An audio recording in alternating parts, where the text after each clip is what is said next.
Max Scherzer on the mound. The first-place Nats go for another series win against a division opponent.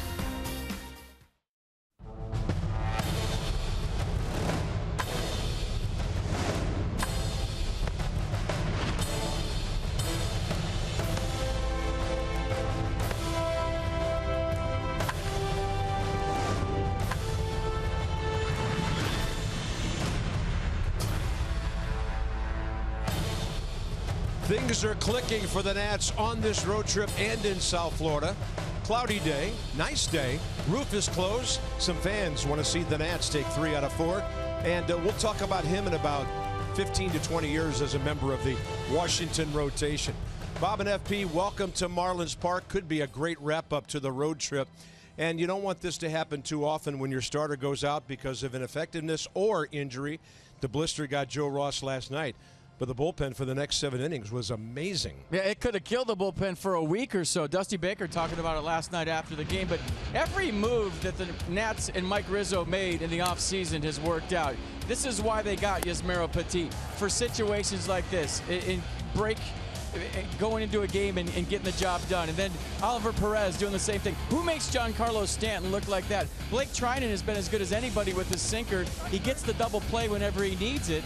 And he gets a big one last night. So the bullpen lights out. And then enter Jonathan Papelbon with a runner on first in a 2-run game. We're saying, don't pitch to Giancarlo Stanton. Don't give him a strike. Whatever you do. And then he goes right after him, strikes him out looking. Jonathan Papelbon, Jonathan gets the job done. So a nice night for the bullpen. Everybody that Mike Rizzo's brought in has got the job done. Daniel Murphy, you name it, they're all clicking. Yeah, pitching and defense, the name of the game for this ball club so far, with some bursts of excitement from the offense. Now, it may not be a problem today with Scherzer going, but the National starters are outstanding. ERA for the starters under 2 runs a game. Yeah, Max Scherzer is just locking it in. I mean, and he's facing a lineup without D. Gordon or Giancarlo Stanton in it today, but his last start on the 16th against Philly, just, typical Max Scherzer throwing all of his pitches for strikes. The fastball averaged 95 miles an hour. And remember the last time a team in the National League gave a few days off to some guys against Max Scherzer? It was in New York last year when he struck out 17 and threw the no-hitter. So we're hoping for big things for Max, but we hope that every 5th day when he takes them out. Yeah, and for a couple of Nats as well, like Ryan Zimmerman and Jason Worth, it's an off day for them. Dusty has a plan, and he's sticking to it. Yeah, I mean, he doesn't want to get in the, if we win or we lose, do I give an off day? These are scheduled off days. So Jason Worth with a tight hamstring came out of the ball game last night. This off day was scheduled before the road trip even began. All right, no matter who's in the lineup, seems like guys are getting hits, at least in the last couple of games. We'll have more numbers on this in a minute. But over the last couple of games, the extra base hits just keep on coming. 5 doubles, 5 home runs. Power show in Miami in what used to be a pitcher's park. The Nats are making it look pretty hitterish right now.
Marlins Park. Welcome, Nats fans. You get to see your team on the road, and you get to see them maybe go 12-3 with a homestand coming up against the Twins and the Phillies.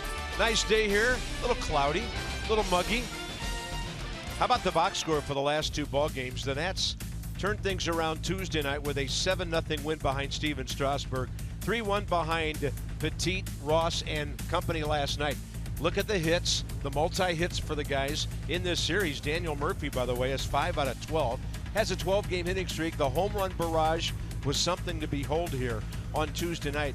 NFP, the story is a usual one for the Nats now because guys like Matt Dendecker, Clint Robinson will get playing time today, and it's fun to see different faces in the lineup, and they're all part of that 25-man squad. Well, it's fun to be a bench guy for Dusty Baker because he's going to use you, and then when he asks you to win a game late or give him a good at-bat late in the game, you got something to go up there with because he's getting everybody involved, and his theory is we're all big leaguers, and we all would have a chance to win no matter who's out there.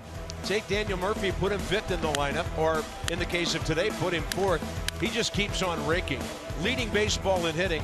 And then there's Bryce. Just a couple of hits and a walk in this series, but he's driven in 6 runs here. The offense against Tom Kohler today.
Bank, for the achiever in you, and by Eastern Lexus.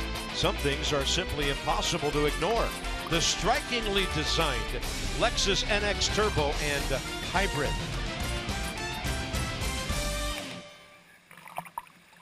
You can hear the water coming in from the Atlantic over on the beach.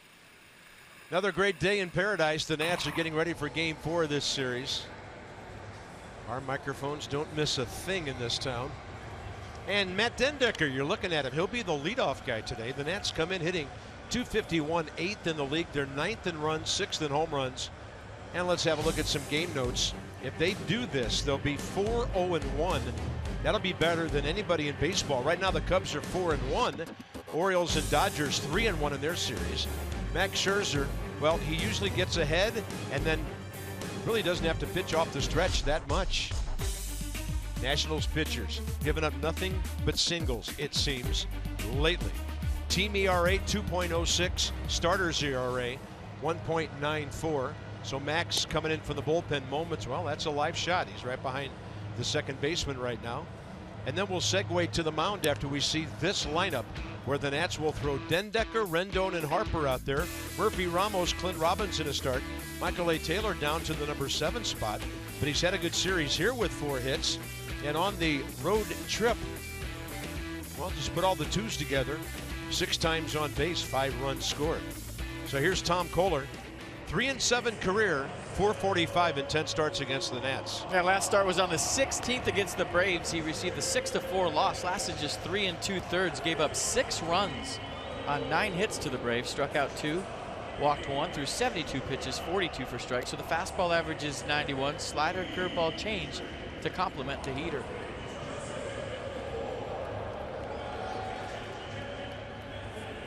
here's the defense for the Fish today. Yelich, Ozuna, Ichiro, the outfield. Echeverria, Prado, left side. Dietrich Bohr, right side. And Jeff Mathis gets the assignment behind the plate. And chasing 3,000. There he is. Yeah, first time we were told as a Marlin that he starts back-to-back games. Ichiro was in center field last night. Nick Lentz, major league debut at first base last night, and then he gets rotated right around to the plate today with Scott Berry, Trip Gibson, and the crew chief over at third, Hunter Wendelstedt. So we'll learn along with the hitters what kind of strike zone the rookie umpire has. Matt Dendecker in this series 0 for 2 as a Nat, 1 hit, 2 RBIs. It's 1-11 in Miami, and we're ready to roll here. Play ball. Right now, a 4-2 road trip. Dendecker taking a strike.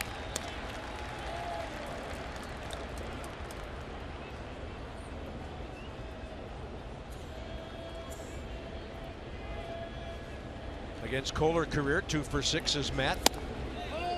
92 with movement away. And Dusty saying before the game that he's just given Michael A. Taylor a day off in the leadoff spot. Kind of a mental day, hit 7th, relax a little bit, and then he'll be leading off again tomorrow. Nats will be home. And they'll be facing the Minnesota Twins in their 28-year-old starter Kyle Gibson. And that's a big deal for a leadoff hitter because you're first man in every time, and you're the first guy seeing what the pitcher has. So to take a day off and just to relax and watch 6 guys hit in front of you and then have a real good game plan by the time you get up there, it's just, it is kind of a day off for you. There's not all that pressure of I have to go deep into count, show everybody pitches, get on base, score runs. Now I can just play baseball. I like the move by Dusty. 2-2. Dendecker called out on strikes. So Kohler gets one low in the zone.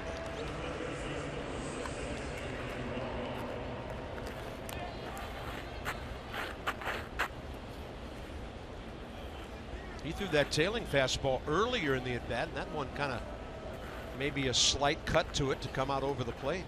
So here's Anthony Rendon.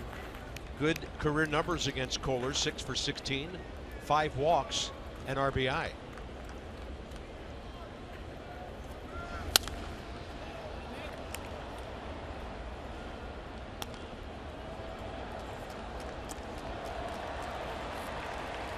Kohler career 26 and 37. 90th career start.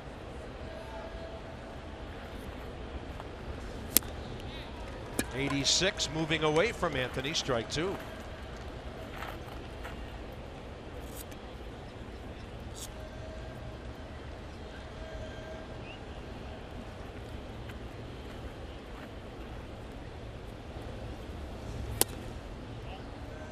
Well, you can hear everything in here. Bryce is readjusting his batting gloves, and you can hear it. The Velcro? Yeah, you can hear Anthony Rendon digging into home. I mean, there's sounds right now on the broadcast that I haven't heard before.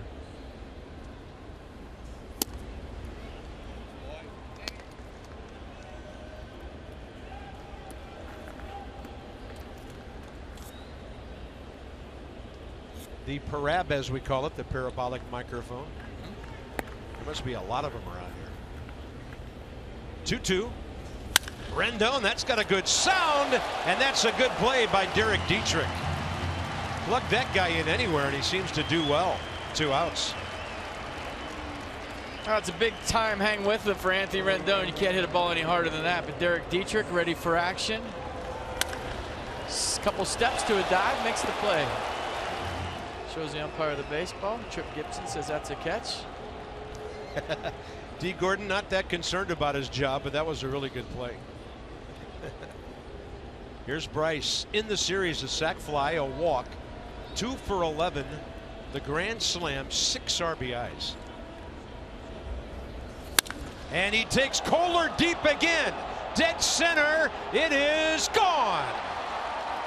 Bryce Harper, 6th career homer against Kohler. His 8th of the year. It's 1-0 Washington. Somebody needs to call Bryce Harper up to another league, because he's better than this one.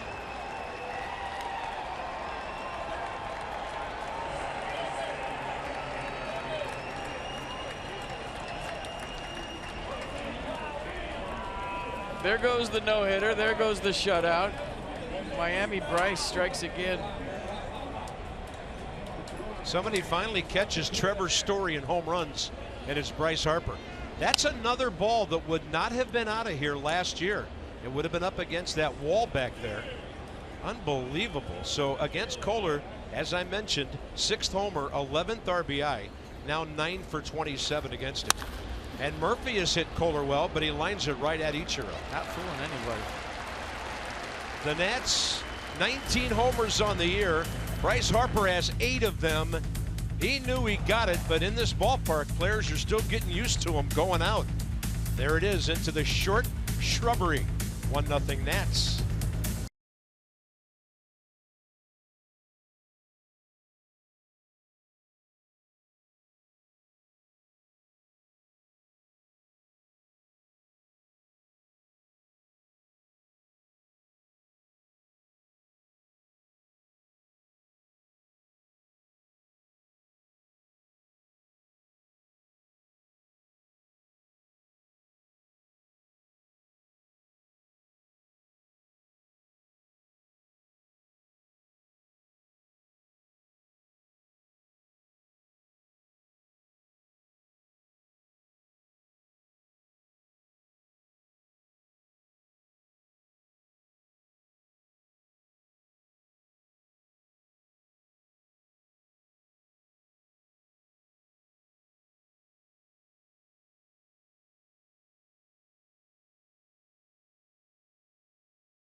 It's in full bloom right now.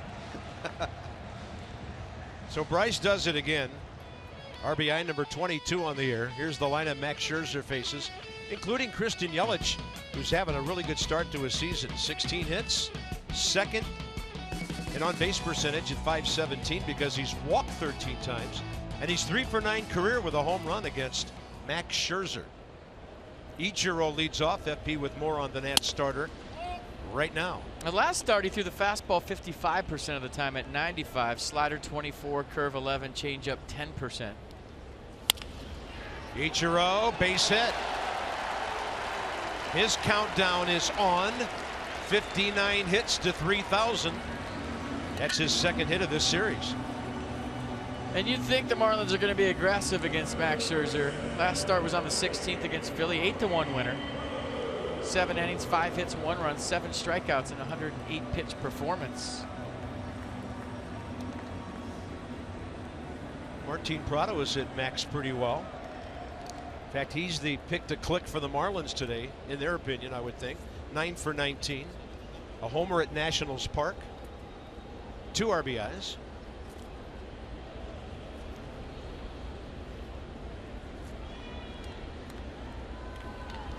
What's the definition of insanity? Doing the same thing over and over again and expecting a different result. When's Tom Kohler going to pitch around Bryce Harper? Because right now, I mean, the guy owns him. Yeah. And he keeps throwing him pitches to hit, and he keeps hitting him out of the park. That's insane.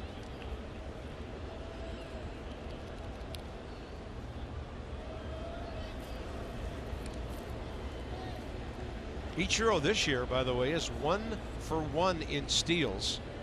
He has 499.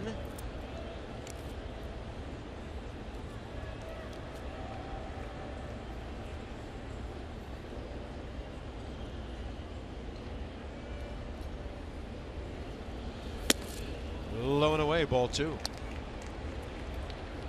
Yeah, he's got to change his shirt. Okay, it was 60. Now we have to make it a 61.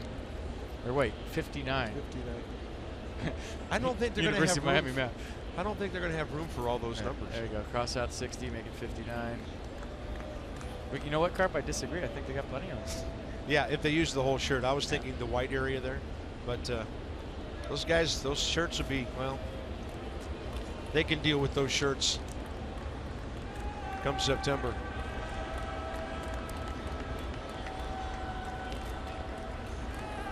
Two and 0. Prado takes a strike. Martin in this series 2 for 8 with an RBI and a base on balls. Steps in at 326. Every time he starts, he gets at least one hit.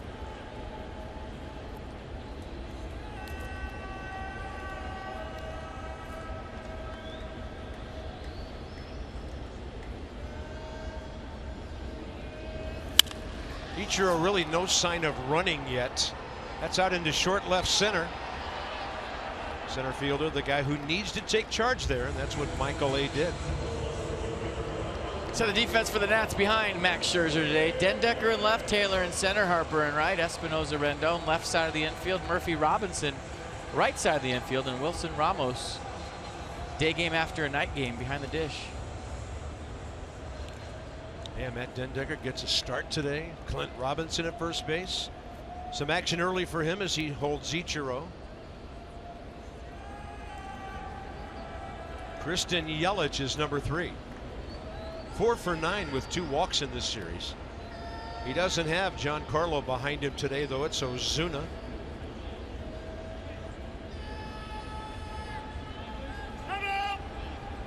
Boy, very polite Christian Yelich. Did you hear that? Time, please. That gets your call. Bunch of kids at home just thought they were in timeout with this audio we're having here. That's a strike to the inside edge, low in the zone. Nick Lentz, major league debut at first base last night. Yelich 3 for 9 career against Scherzer.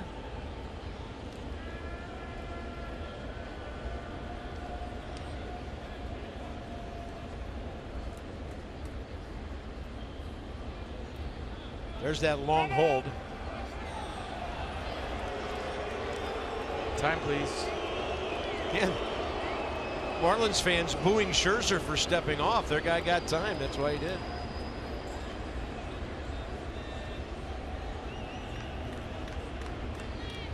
Ichiro on that deep crouch over there. Still not going. 1 ball, 1 strike. We talked about the Max Scherzer pause. I mean, he works on it. He can hold it for up to 15 seconds, and it's something that he's gotten his body used to over the years. And it just breaks up the timing of the runner on first base, and at times really breaks up the timing of the hitter.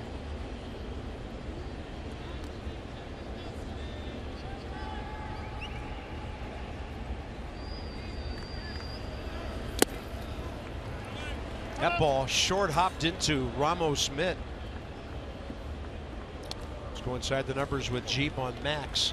Since the second week of September last year on the road, between Max and Steven Strasburg, they've been unbeatable on the road since the last part of last season and on into here. I mean, doesn't it have to say Mad Max Road Warriors on it? 2-1.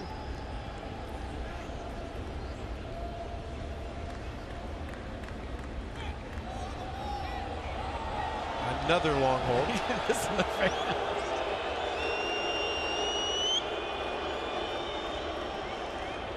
I wonder if he ever gets stuck. Like, you know, I'm counting 1001, and then you just get stuck. I'd get stuck. 2-1. Another hold. And he misses outside. 3-1. I guess the one risk that could be involved in this is maybe getting out of your own rhythm that you'd like to establish early.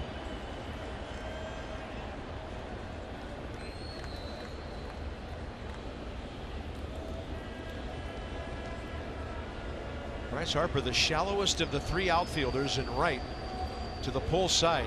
Here's a 3-1. Is Ichiro going? No. And Yelich hits himself with that foul ball.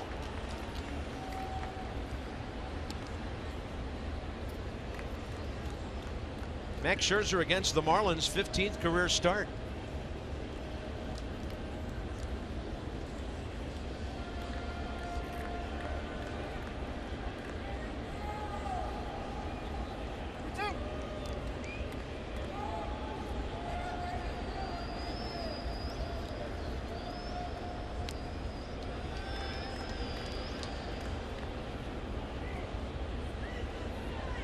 Three-two with one out.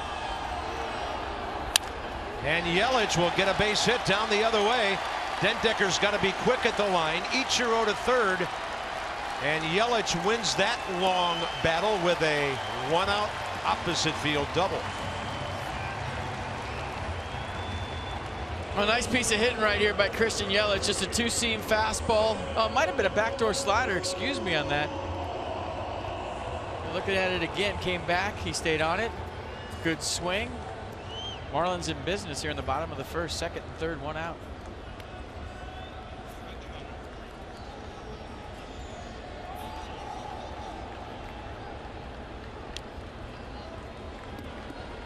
Marcell Ozuna against Scherzer, career 2 for 11. A big matchup early in the game with the Nationals on top by a run. Infield back. He gets the aggressive Ozuna with a breaking ball, strike one. Yeah, got to get right into his plus stuff here in the bottom of the first. Revving up the engine a little quicker than he might have liked.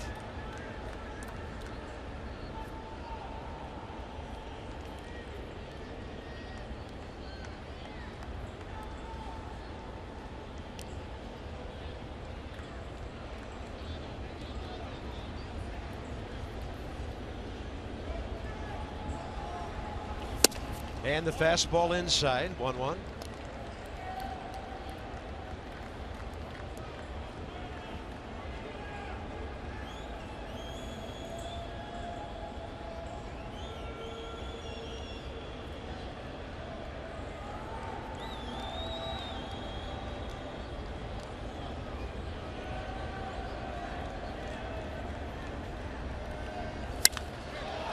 Ozuna gets a big piece of that one, and that's a towering home run for a 3-1 Miami lead.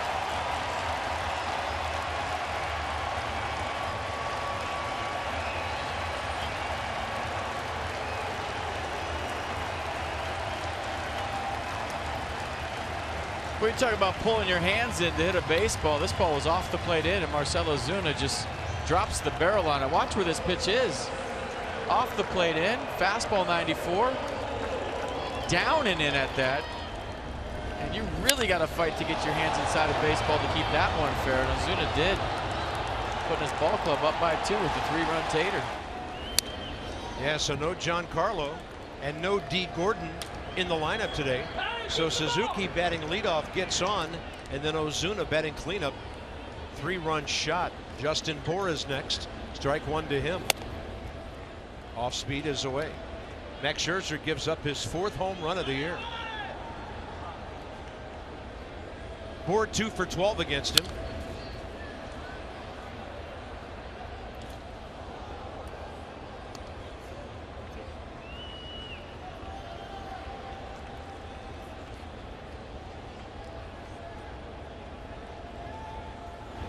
Max working quickly. That ball hit hard to the right side. Clint Robinson, 2 outs. I mean, talk about some of Max's start this year. Early has been a little bit of a hiccup for him. The first 2 starts against the Braves, it took him a second to settle in. Then he fought back, battled, finished strong. Isn't it the case with the great ones all the time that you have to get them early before they settle in? Yep.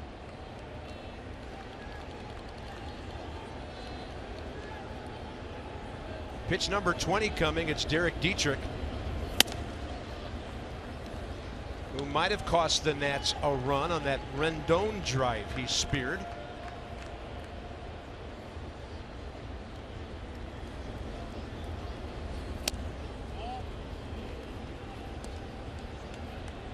Dietrich in the series 1 for 3.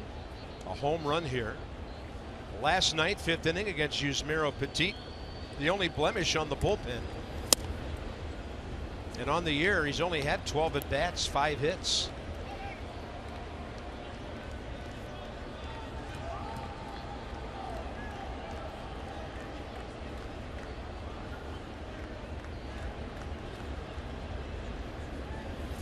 Scherzer right in there with a low 90s heater.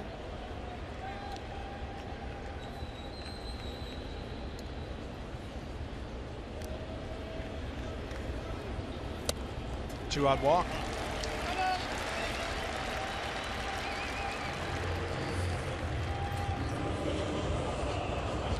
The Mets were ahead last night. They lost, so the Nats have a 4-game lead in the East. 5 over the Phils, 6.5 over these Marlins, who are 1-7 at home. And obviously Dusty staring out there, and along with us, probably surprised at how the first inning of this one has gone. Well, Max is pitching with 1 pitch right now, and we always talk about his secondary pitch de jour. Which one's it going to be? Is it going to be the slider, the curveball, the change? When it's all 4, shut it down. You have no chance. But right now, it's just fastball. He's spinning the slider. He doesn't have a feel for the change. And it usually takes him a second, and usually he can get away with the fastball until he figures out what's going to be his favorite secondary pitch on that day.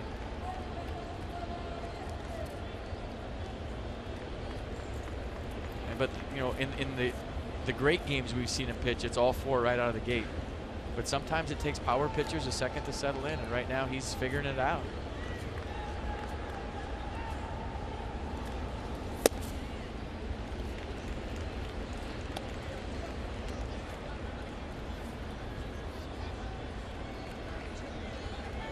Just said, come on, talking to himself. 2-0 with a 3.15 ERA coming in. League only hitting 197 against him prior to this start. 2 balls, 1 strike.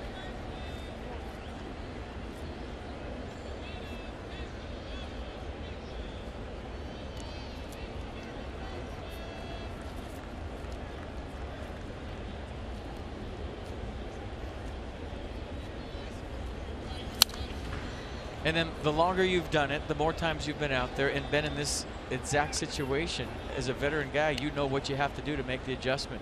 Whatever it is, slow your rhythm down, stay back over the rubber, get the release point out front, all the pitching mechanics. And a lot of times you just want to get back to the dugout and regroup, and maybe your pitching coach keys you in with, you know, a single word. So he's just trying to get through this first, and we've seen him make the adjustments. He will. 2-2. Breaking ball hit straight back again.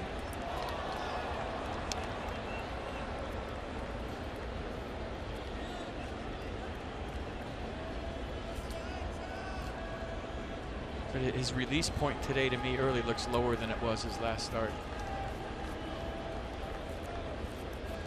So the Marlins have a runner at first with 2 outs in a 3-run first inning. Echeverria waiting for a 2-2 pitch. Scherzer throws it outside, and that's the way it's fouled.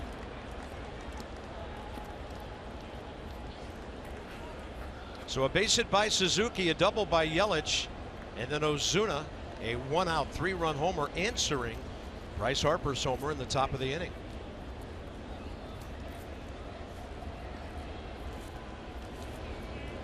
Short lead by Dietrich at first.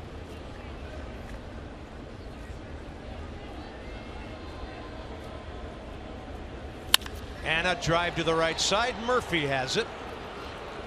Over to first, and a long first inning comes to a close for Max Scherzer.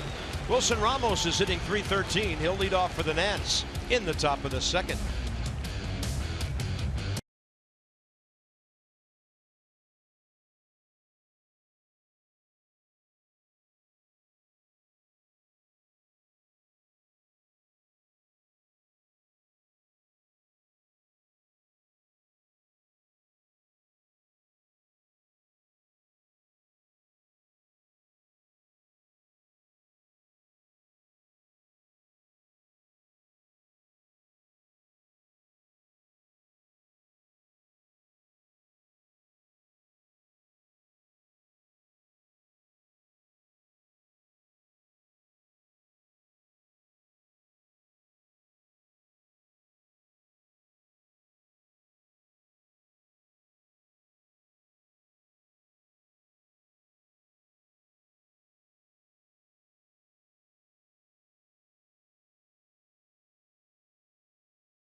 hamstring.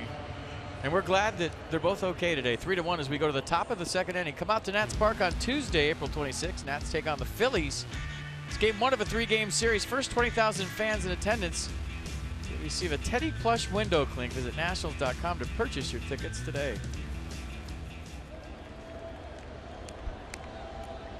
And Jason Worth in the series, couple of hits, a home run, a walk. It's like, check out my beard. Did he line it up all right? Kind of faded it in. Is it even? Yeah, it looks good. Looks good on you.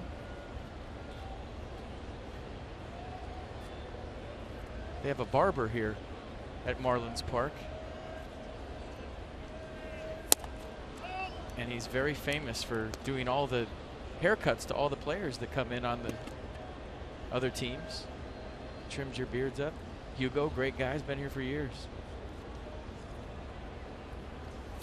Top of the second, Ramos up the middle to his left. Echeverria pops up. He's got time. Justin Bour can't dig it out. Ooh, what do you got right there? Hit? Gotta be, right? He hit it hard enough to earn a base hit, but we have known over the years that sometimes the official scoring here is very unpredictable. Well, not a routine play. Echeverria, who's got as good a range as anybody at shortstop. What a nice play and a spin move, and Justin Bour can't pick him up on the backside. That has to be a hit, and I think they called it a hit. Is that what it means when all you guys are doing thumbs up? Thumbs up. While I'm doing the replay? All right, that's a hit. Thumbs down means take a breath. I thought it meant I stunk. No, that thumbs down means error. Thumbs down means I get a day game off after 9 games. Well, good for Wilson Ramos. He needed that. 1 for 12 in the series coming into that at bat.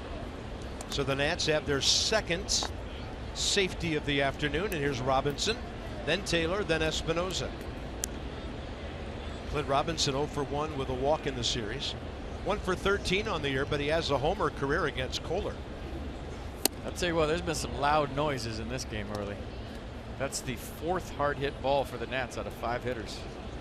Max Scherzer 31 pitches in the first inning. Teammates trying to get him back even so he can just get through the rest of his afternoon like he usually does. 2-0 Robinson late. They're going after that record they had in Philadelphia the other night. 21 exclamation points. Oh yeah. They're already at 4. Look what Clint's done on the road. He's already hit 1 monstrous home run indoors in the state of Florida. That was up in St. Pete last year. He just got under that one. Out to right for Suzuki.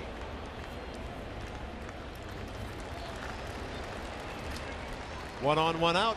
Joe Ross, the subject of Dan's report. What do you got, buddy? Bob, still kind of up in the air whether Joe Ross will be able to make his next turn after leaving yesterday's game with the blister on his finger. Dusty Baker saying it's kind of still too early to evaluate that right now.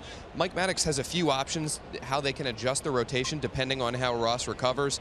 But after Monday's upcoming off day, the Nats will play 21 games in 20 days and a big road trip coming up to Kansas City, St. Louis, and Chicago. So Dusty said we need to make sure our rotation and pen are healthy and up for the challenge. It'll be interesting to see how they handle Joe Ross and Yusmeiro Petit going forward. Yeah, I was thinking about that off day on Monday. Then the Nats play the Phillies for 3 before that 10-game trip that features 4 games at Wrigley Field. I'm in between calling him Massendan or Danny Daniel today.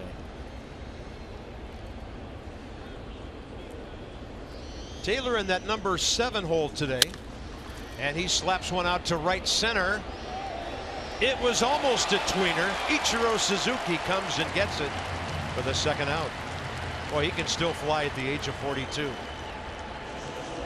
That's the thing. When you're a superstar player your whole career and then you start to age a little bit and your skills deteriorate, you come back to the pack, but you're still as good as most players. And that's where this guy is at this stage in his career. I mean, he catches that standing up in the early 2000s easily, but he's still fast. He still gets to the ball. He still can play. That's why he's there. 10 straight All-Star games to start his American career, 2001 to 10. He won the Gold Glove every one of those years with Seattle. There's Danny Espinoza outside.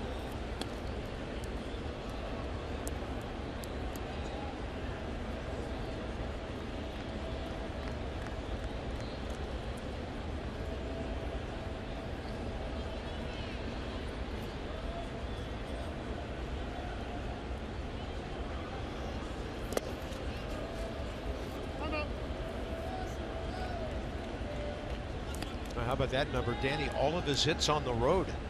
7 for 41 on the year. From the left side of the plate, he's 5 for 29.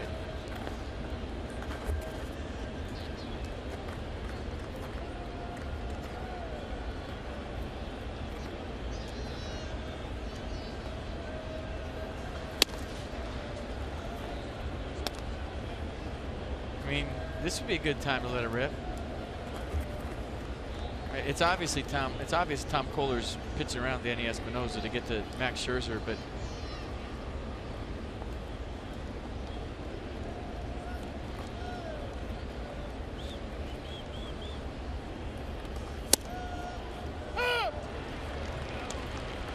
well, Danny thought that ball was well off the plate.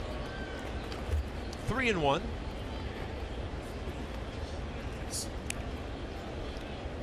Little exchange with Nick Lentz, the rookie umpire, who might have heard about that from the dugout. Throw him another strike and see what happens.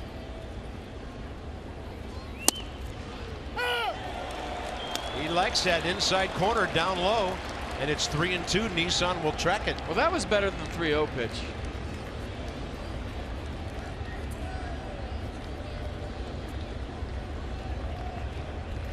So hard to hit eighth. I mean, Espinosa got a 2-0 curveball to make it 3-0. He gets a 3-0 fastball off the plate for strike one, and then a 3-1 slider. I mean, this is a tough spot for a guy like Danny to hit. It really is.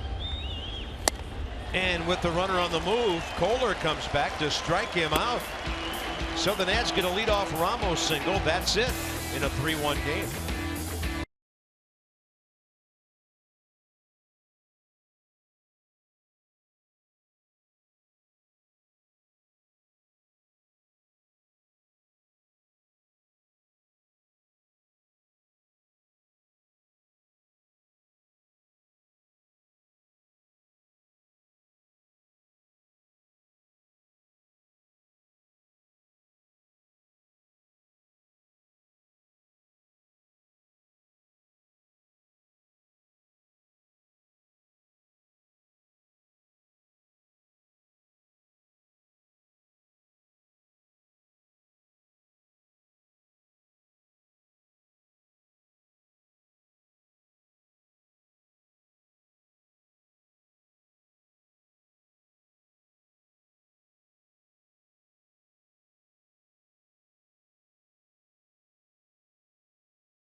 Here at Marlins Park, Yusmeiro Petit, arguably the star of the game last night for the Nationals, coming in relief of Joe Ross after he had to leave with that blister, going 4 innings, allowing just the 1 run and bridging the gap to the late inning guys in the Nationals bullpen. Jonathan Papelbon saying last night, Petit's job, the long man out of the bullpen, is the hardest job in baseball, bar none.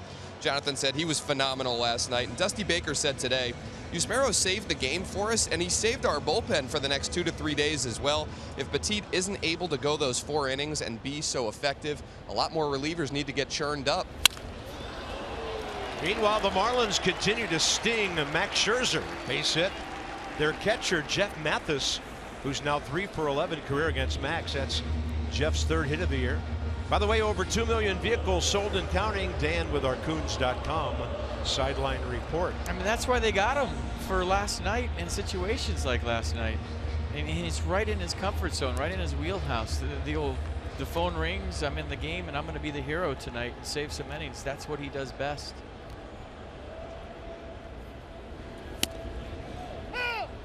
Tom Kohler, 22 career sacrifice bunts.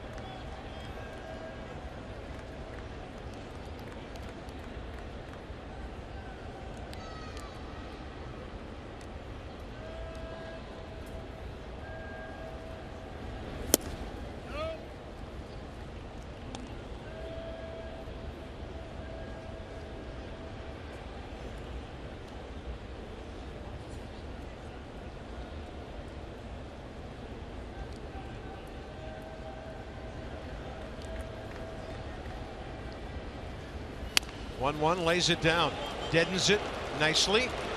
Robinson to Murphy. Mathis to second, 1 out. Well, despite one swing by Bryce Harper, pretty good day for Tom Kohler so far.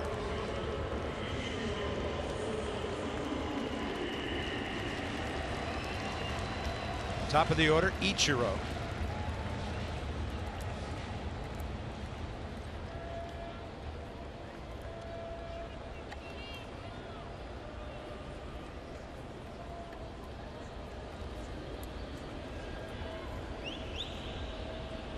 So base hit the other way first time up. Do you try to jam him here and go fastballs in? See what they do, the adjustments they make.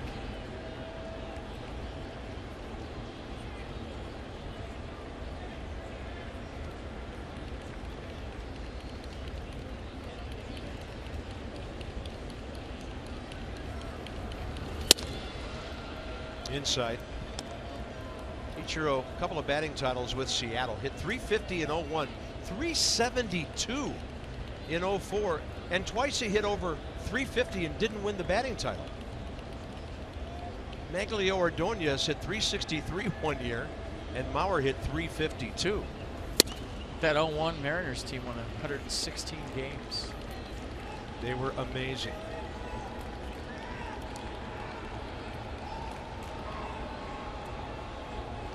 I did like a triple take when I saw that .372. I mean, come on. Way inside. Ramos can't get to it. Ball pinballs around behind the plate. And Jeff Mathis is at third base.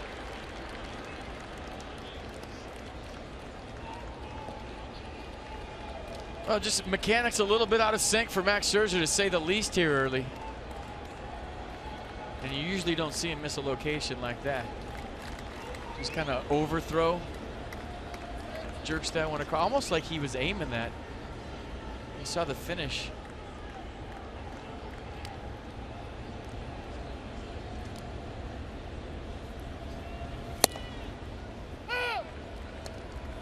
You just don't see counts like this hardly ever when Max Scherzer's pitching. Some 3-0s, bunch of 2-0s. Infield in. 3-1 game already. Ichiro guides one. Foul. Hunter Wendelstedt threw up his arms and then pointed to his right. Well, that's the typical Ichiro swing. Look at that. Slapping as he's running out of the box, and just, and I mean just foul. Not reviewable.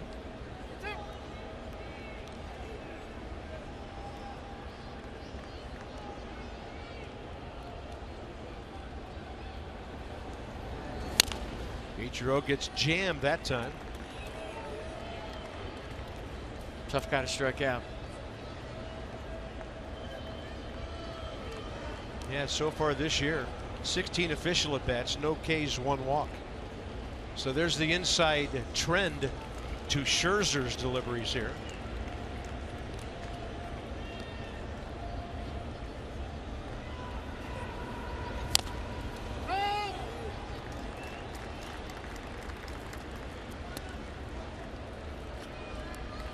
He will get into swing mode 3-2, so you know he's a tough guy to strike out, but he's also a tough guy to walk.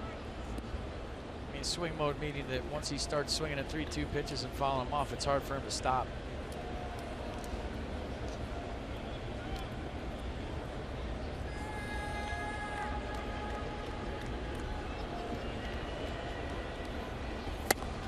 He walked it. Ichiro on for the second time. It's first and third, 1 out for Martin Prado. Max Scherzer's second walk.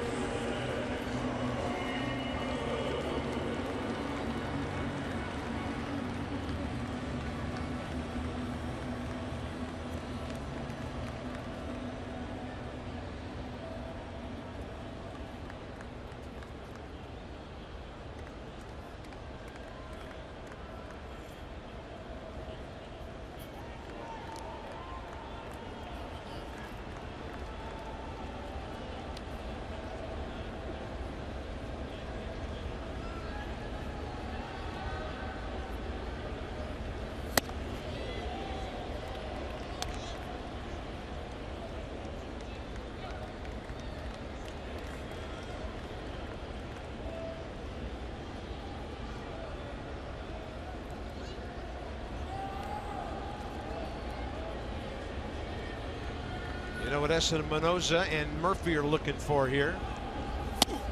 And Max misses inside again. You know, I could be totally wrong, but I just think his arm slot's a little bit lower. And he went through that period last year where he had trouble getting on top of the baseball. You remember, because of his mechanics, he said it's something he had to throw the ball against the wall 1,000 times to figure out. But right now he's just a little bit lower than he was the last 3 starts. He's having trouble getting on top of that fastball, slider, and the change. Good pitch. I'm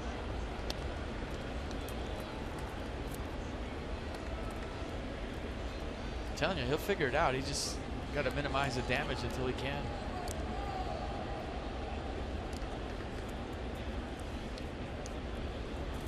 One ground ball away from doing that.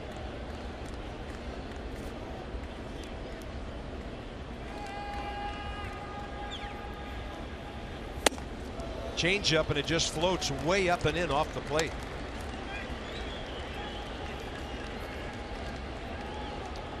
Jeff Mathis led off the inning with a base hit, second on a sacrifice, third on a wild pitch, while Ichiro was in the process of walking.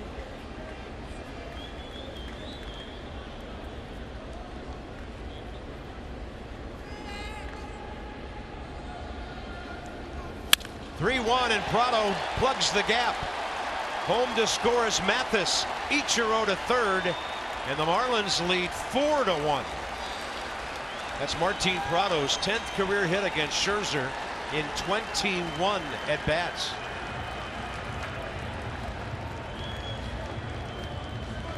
Just getting into good counts, taking some good swings. Mike Maddox with a good trip right here.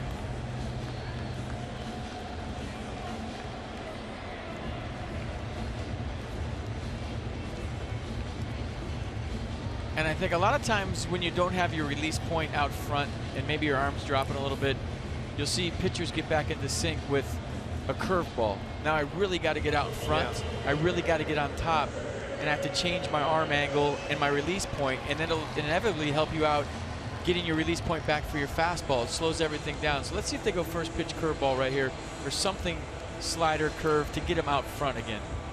The Christian Yelich at bat was the one that really got that first inning opened up for Miami. Ichiro was on first. Prado flew out. Max had a bunch of holds with Ichiro leading off, and Yelich battled and battled and hit an opposite field double before the Ozuna home run. There's that breaking ball you talked about. It's a curveball. He got it out front, and he gets it in for a strike. And maybe you find your release point off of that. I like it.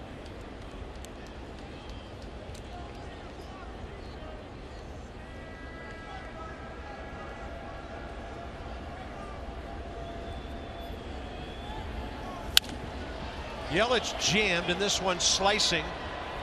Dendecker sliding and can't make the connection. If he makes that catch, Ichiro probably scores easily from third. So it's 0-2. Pretty good effort by Matt Dendecker. He checks where the wall is, goes into a slide, had a long way to go.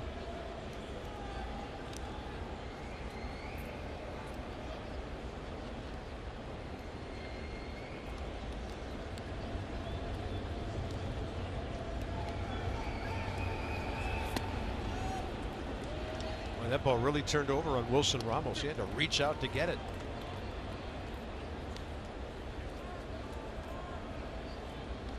Max Scherzer, 50 pitches. 1 out, second inning.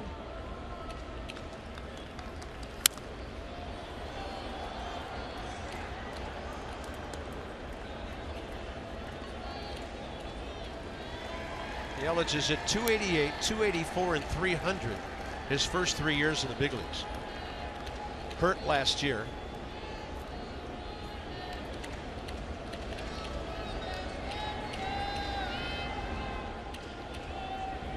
And a 1-2 count. Way inside.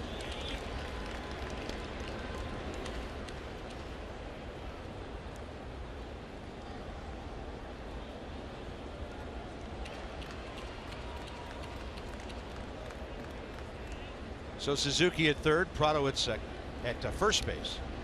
Double play still in order here.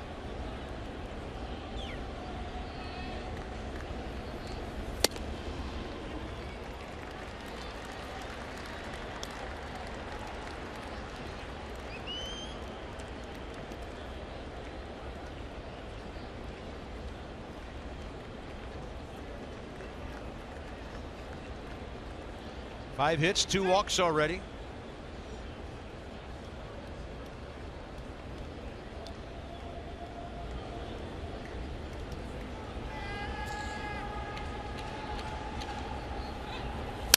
Yelich a bouncing ball. Murphy to the bag. That's the double play Scherzer and the Nats needed. It may take us a while to find out how big that was, but he gets the second inning over with.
Top of the 3rd inning.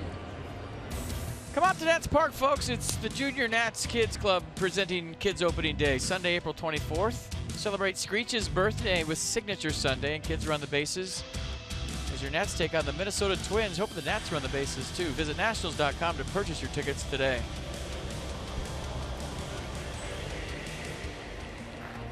By the way, a note on the Twins.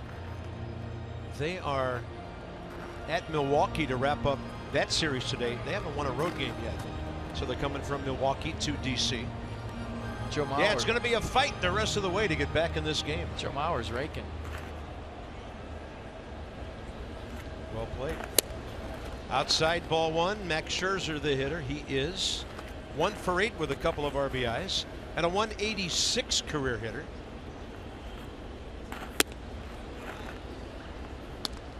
Double play ball really saved him some pitches and grief there and there in the 2nd inning. And Kohler goes 2-1 to start the 3rd. A lot of baseball left to be played in this game. A lot. Scherzer to short for Echeverria.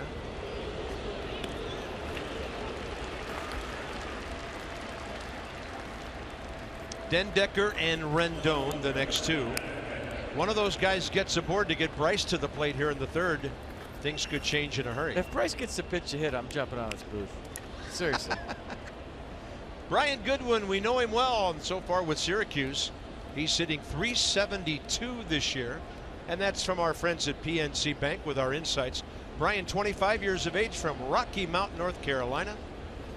Originally drafted by the White Sox. So when you have insight, you know how to handle your finances with confidence. Brought to you by PNC Bank, for the achiever in you.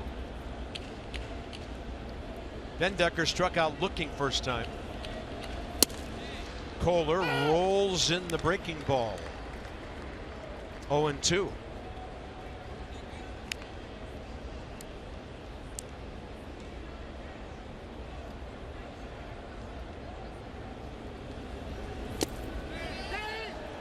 Did not go. Hunter Wendelstedt after the appeal by Lentz.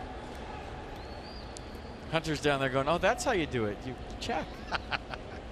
Hunter wouldn't do it last night when Daniel Murphy didn't even come close to swinging at a 2-strike pitch. Now, if Hunter would have said, no, you call it, that would have been something. That would have been. That appeal is thrown out of court right back at you.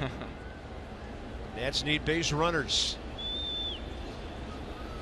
Dendecker foul tips that curveball, and he's down for the second time.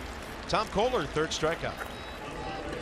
Next 5, and they're all at home. The Twins tomorrow night.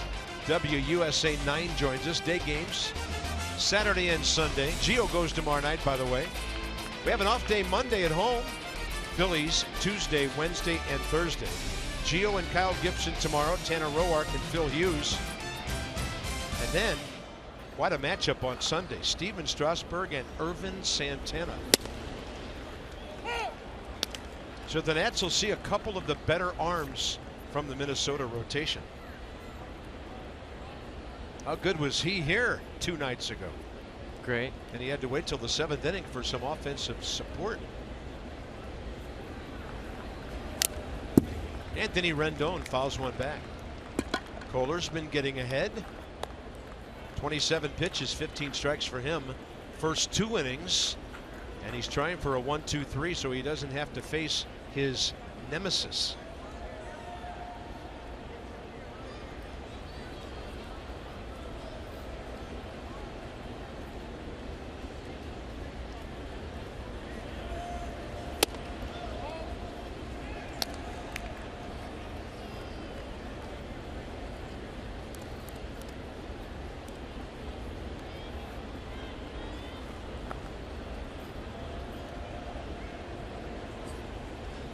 Rendon, a good take.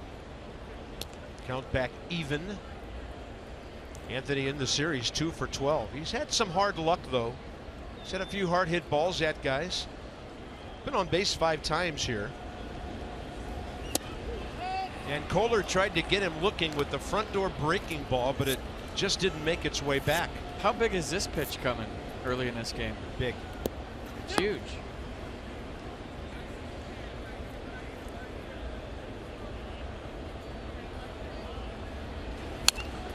Rendon got a fastball, and off to the right it goes.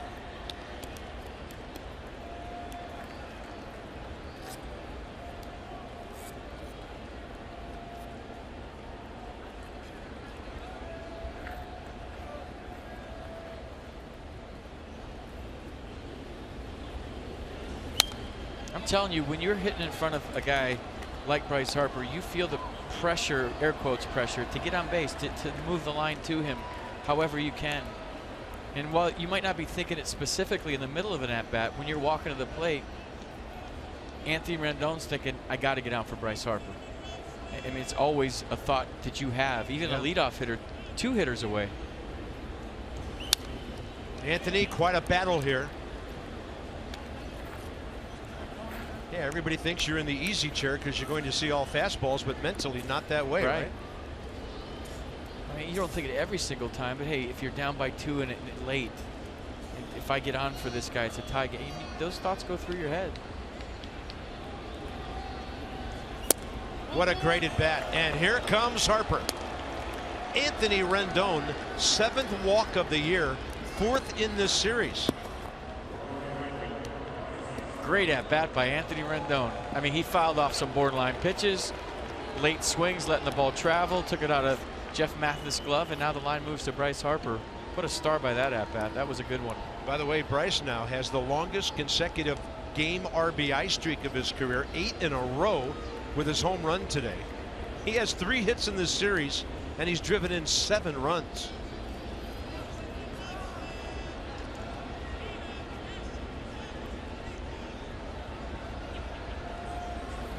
Got a breaking ball on the first pitch. Inside the numbers. So Ryan Zimmerman, the Nats record 4 years ago. Bryce right there with Ryan's record of last season. Zimmerman's RBI for at bat total last year amazing, and back to 09 when Christian Guzman was still playing shortstop for the Nats. From Jeep. So fastball for a homer first time up. Kohler goes with the slider. Overthrow on the slider right there. I mean, if I'm gonna throw anything to Bryce Harper here, it's a fastball away, and if he hits one into the art, then he hits one into the art, you tip your cap. But I mean, from center field over in Marlins Park, we're seeing this series, it's a different ballpark. The ball's flying. So if he beats you into the Clevelander, okay. But I'm not giving him anything to pull. No way. Harper pops it up, straight back out of play.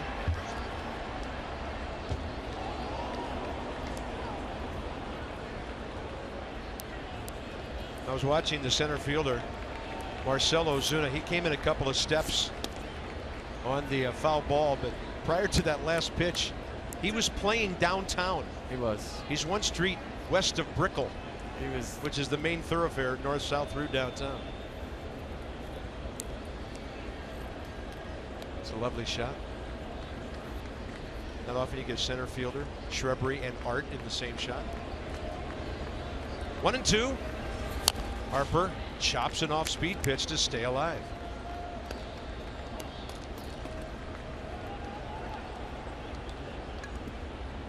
Well, I got to give Tom Kohler credit for one thing. He's not scared. Yeah.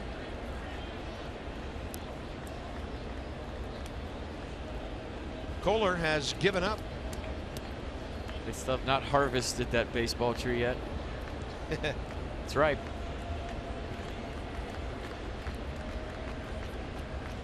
Harper's homer, the first he'd given up this year. There's a breaking ball. Bryce gashes it out ahead. What do I throw? Bryce is saying stay through it. You see that, what he does with his right hand right there? He's telling himself don't pull off, stay through it. Stay through the baseball. 4-1 ball game, top of the third. Real Muto on the bench today, so his backup Jeff Mathis out there to have a chat with 29-year-old Tom Kohler. 6 years older than Bryce Harper.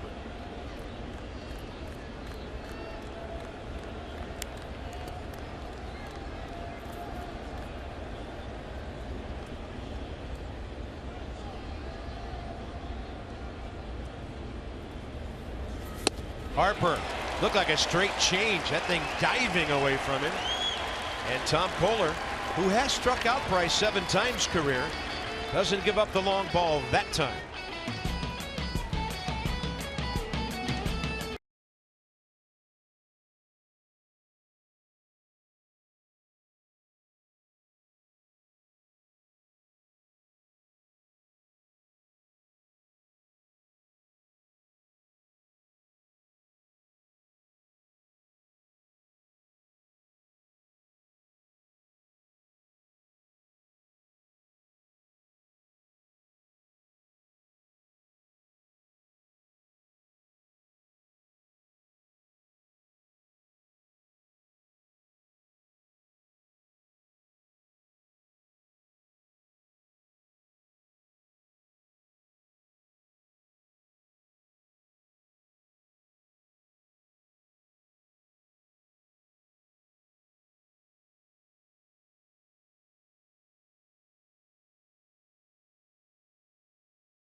Release point today. Could be right, could be wrong. I don't know. Kind of searching up here.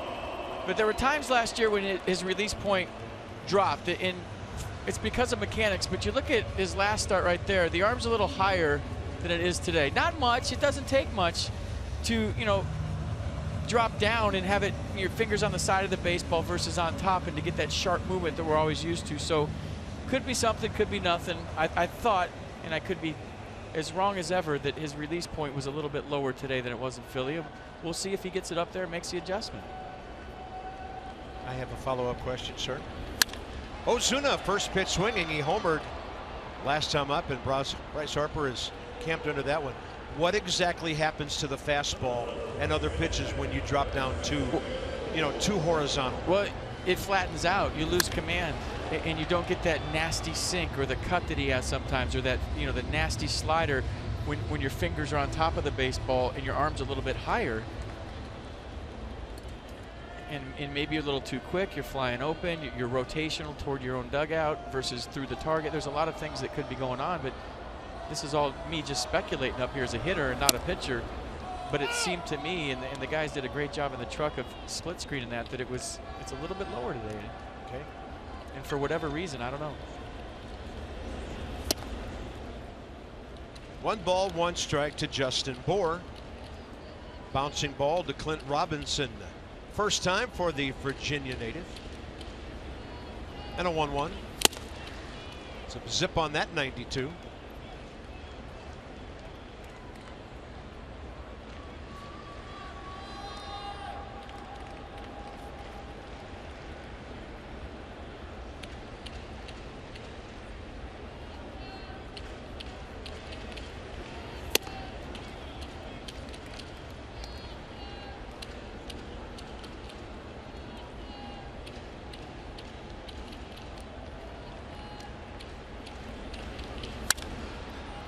That's a great changeup.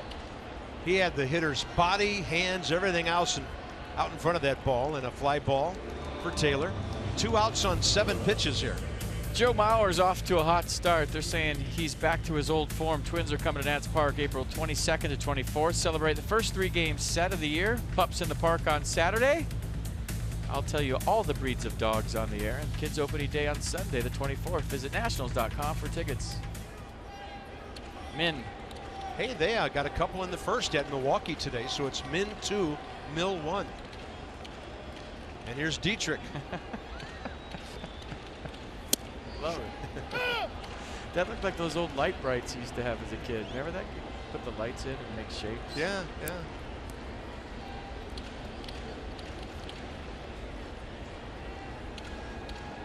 Dietrich, a base on balls, first time.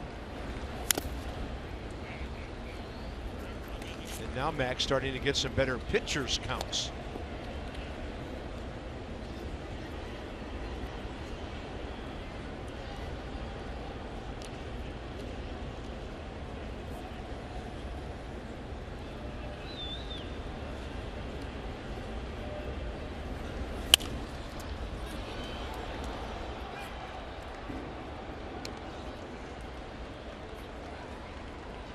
Hey, he got a different look, I'll tell you, this inning. And maybe it's like Tanner the other night where you just say, forget about thinking about it. Let's just go. Let's do this. Yeah. Still in the ball game in more ways than one.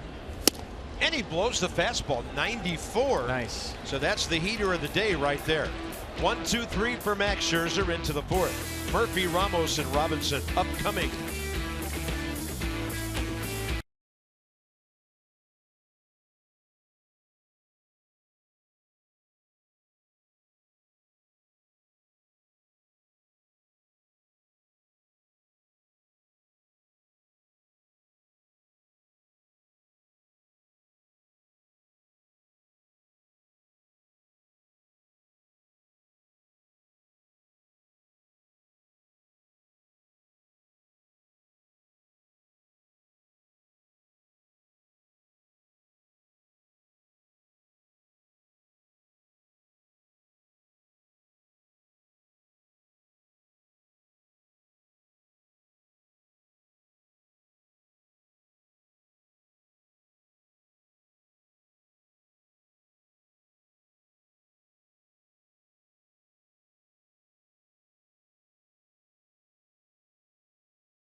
Fourth inning of Nationals baseball is brought to you by the RAV4 Hybrid. All-wheel drive, unexpected performance, smooth as a sailboat. Visit buyatoyota.com today.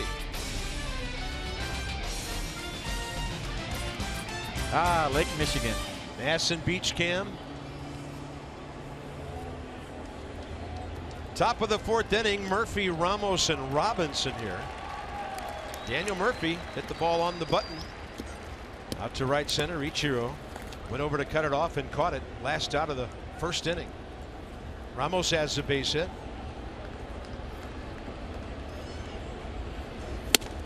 And then Clint Robinson, who's due for a bunch of base hits. 4-5-0 Marlins, they've left 2. 1-2-0 Nats, they've stranded 2. Well, you know, based on the other night, this is a quick strike offense. There's so much baseball left.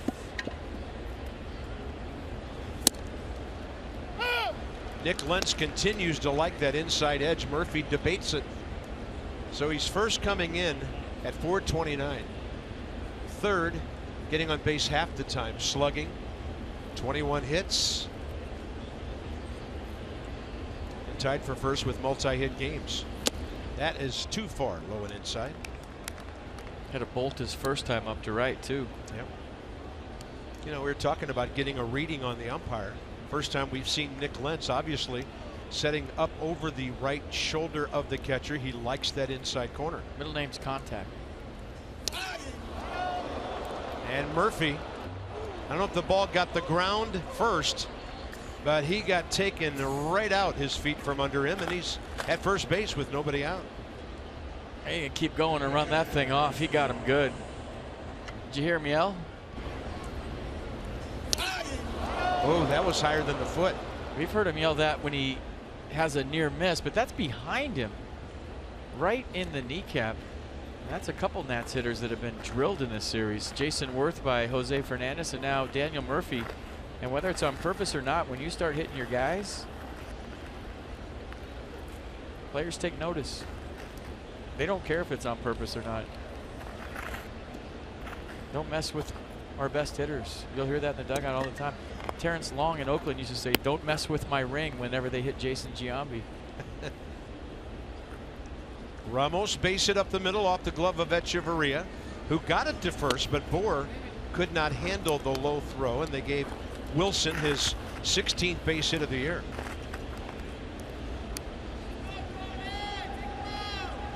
Those spikes you're hearing are Clint Robinson taking his swings in the on-deck circle.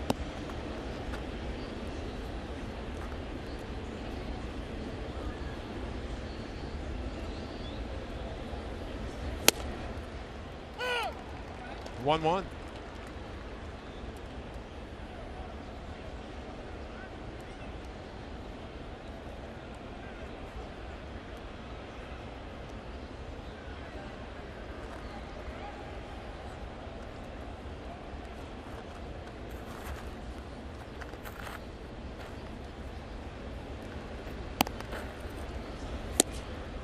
And he drops in the 79 curveball.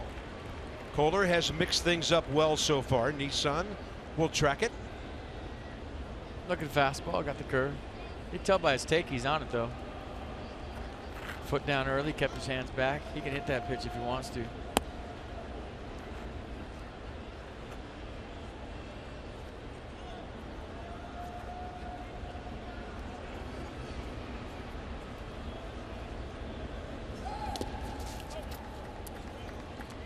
Jeff Mathis has stayed in the big leagues for a long time because he's such a good defensive catcher.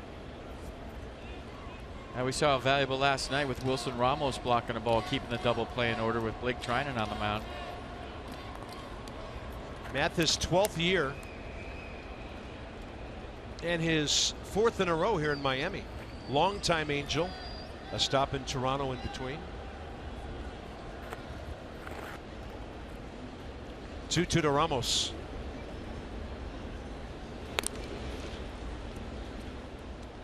Justin Bohr actually received that throw about 3 or 4 feet from the bag.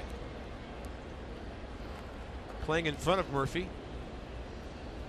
Well, the Mets used to do that all the time. I remember Todd Zeile would be way off the bag, and you really couldn't even see the pitcher. He was so far off, and they would play that back and forth game at first base. Ramos reaches and pulls it, goes foul before it gets to the bag.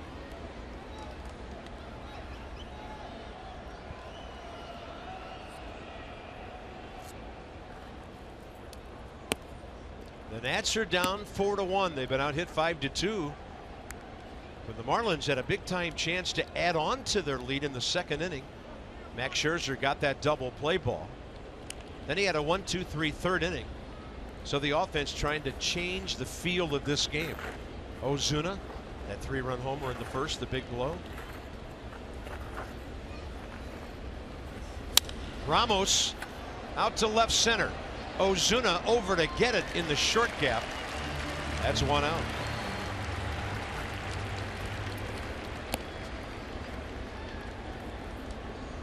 DC Lexus dealers, they're donating $250 to the Children's National Health System for every home run a Nats player hits this season. So keep them coming. It's for a wonderful cause. Lexus, the pursuit of perfection.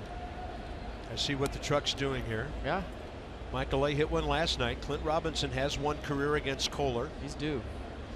One of his 10 home runs last year.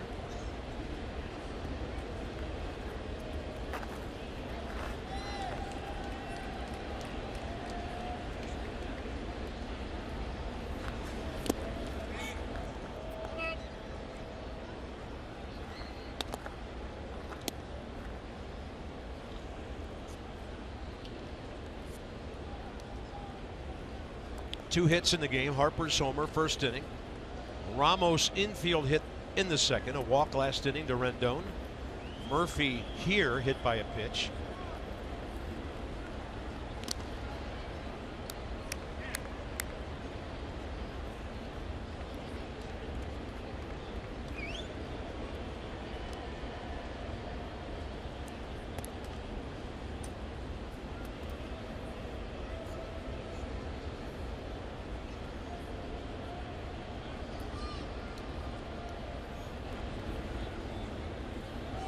Murphy on the move. Robinson a grounder to the right side. And Dietrich throws out the Nats first baseman. It'll be up to Michael A. Taylor with 2 outs. With more on our center fielder, here's Dan. Bob, Dusty Baker remarked last night that when Michael A. Taylor's mom is in the stands, he seems to put up pretty good numbers. She was here last night when he homered. She was at a lot of spring training games in Jupiter, and Taylor raked in spring training at those games. I talked to Michael today. He said we need to pull the stats on that. I told him maybe I'd check Baseball Reference, see if they have a category. He said she'll be here today. We'll see if maybe that leads me to something. And he said maybe we need to get her a role on the team. Travel everywhere we go, including up to DC for all the homestands. HMP hits with mom in the park. He hit the ball hard first time.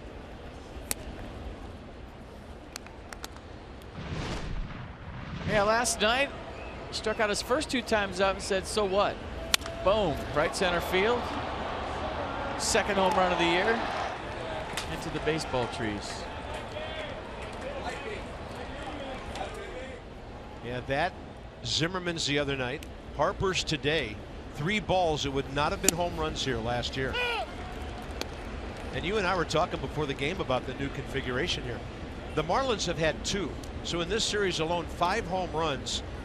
Sometimes it takes a lot longer than that for you to feel the effects, but in this ballpark, it's been immediate. And I like it. I think hitters should be rewarded for hitting the ball 407 feet away from home plate. Nobody's retrieved Bryce's home run yet. Tomorrow somebody will say the ball will be gone. The Gardner did it. 2-1. New racing stripe for Bryce. I like it. He just looks faster sitting there.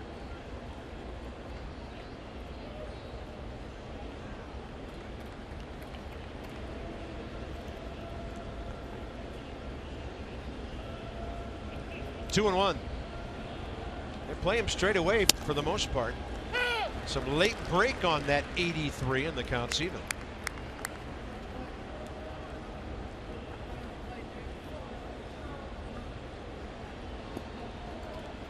Good base runner at second with 2 down. Daniel Murphy, whose on base percentage is still .500.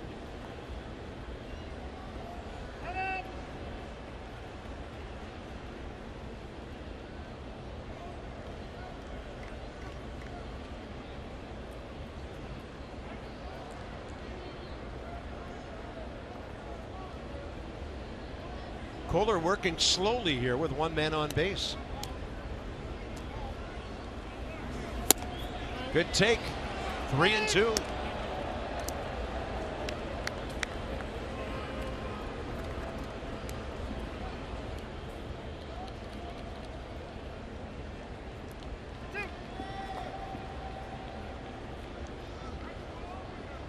Mike's hitting with the 3-2 count. See if they challenge him with a fastball, or does Kohler go with the slider again? Yeah, always a choice for the pitcher with a 3-run lead. Reset, step off, clean your cleats, do it over again.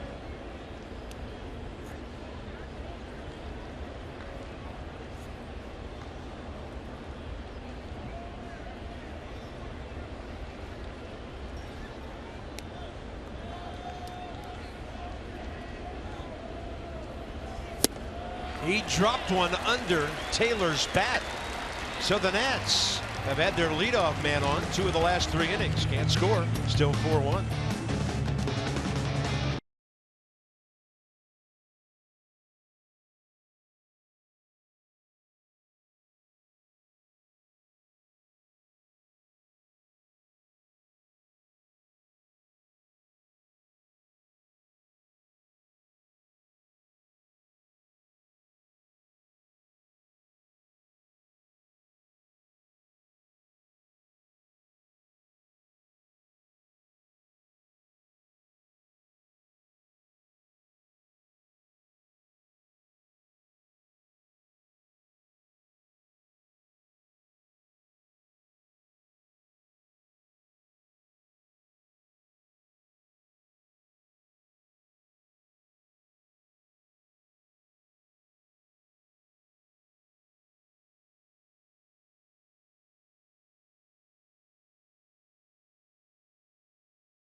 Inning to get the bats going.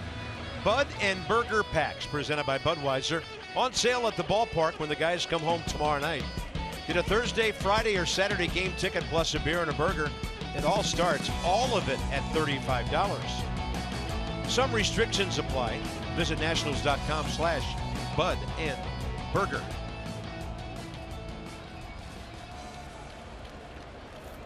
King of Beers is the new official beer sponsor of Nationals Park, and that's a slider by Max Scherzer, low and away. Bottom of the 4th is underway. Adeiny Echeverria.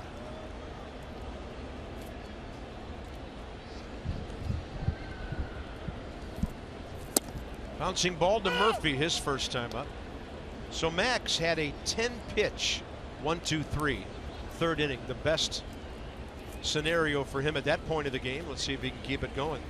It's 7, 8, and 9 for the Fish. Seems like he got an adrenaline surge from that Yelich double play. He just got a different look in his eye.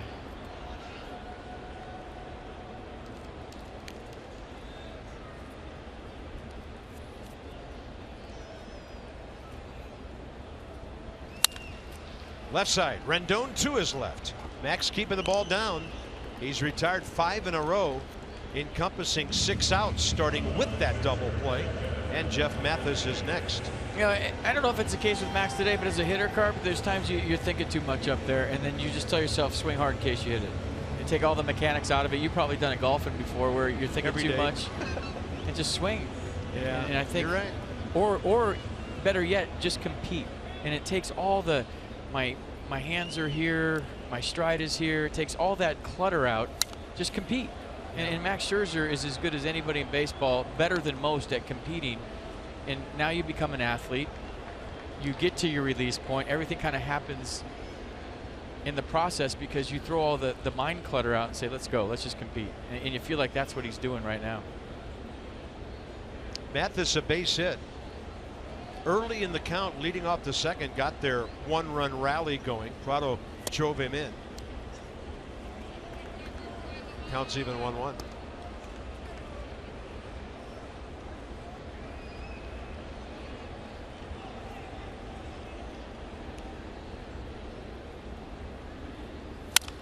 And a ball hit fairly well to center.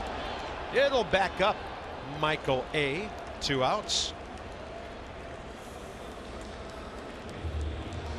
Masson hooked up a loyal mobile subscriber with a signed Max Scherzer baseball this week. Are you the next winner? Question mark. Text Nationals to 29292 for an in-game alerts, opportunities to win signed prizes.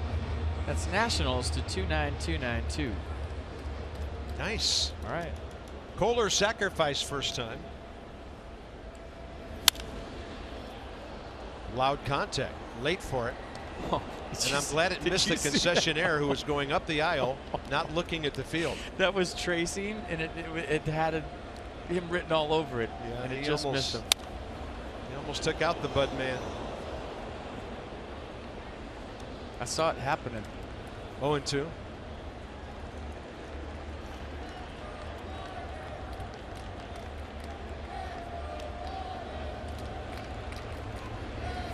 That is in there. Nick Lentz didn't pull the trigger right away, but we did. Top of the 5th. It's still 4-1. I think Max is back.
Bryce Harper versus Tom Kohler. It's time for Key in the driver's seat. We're going to show you the last 5 home runs that Bryce Harper's hit off Tom Kohler. This one, a fastball up that he goes the other way.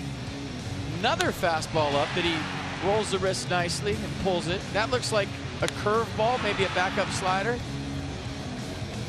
this one, another fastball up to the pull side. And this is the one today, I believe. Pretty good pitch by Tom Kohler. Down, right where Jeff Mathis wanted it. But another click for Bryce Harper and another home run off Tom Kohler. Some serious ownage. By the way, just to note it, another 10-pitch inning for Max Scherzer. And we'll have to wait a while for Bryce to come around again. He's 5 batters away. Still there. It's the only tree that's bloomed, though. The rest of the baseball trees haven't. Yeah. Tom Kohler threw 4. 69 pitches, 39 strikes. And Kohler will face Danny Espinosa here, leading off in the top of the 5th inning. Max Scherzer will follow, then Matt Dendecker. The Nats are down 3-1. They've been out hit 5-2. Danny had about 6 base hit bunts this time last year. See if he's even thinking about it. He likes to bring it with him to second base. Prado's thinking about it.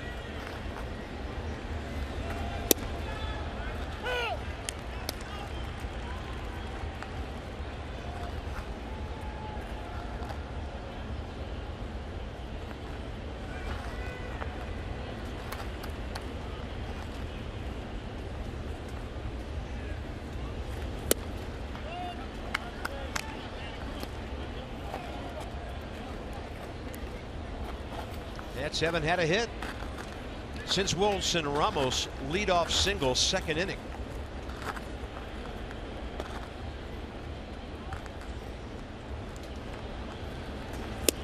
There's Danny showing bunt and getting both corner outfielders on the move. Well, he showed bunt, and you know why he pulled back? Because he likes to bring the bunt with him. He's not going to bunt to third. You see where Prado's playing. So in order to bunt to second, you need a pitch that's inside. And look where this pitch is. He can't pull that back past Tom Kohler towards second base. So once he showed and did get a pitch he could bring with him, he had to pull back. That is up and in, and it gets Danny on what appeared to sound like that elbow protector he has on. So he's aboard, and the Nats now have had their last two leadoff guys hit. Murphy, now Espinoza. Well, he just leaned into that, huh? That's old school by Danny Espinoza, trying to get something going in a 2-strike count. Wears it for the ball club, and Nats need base runners. Good at bat.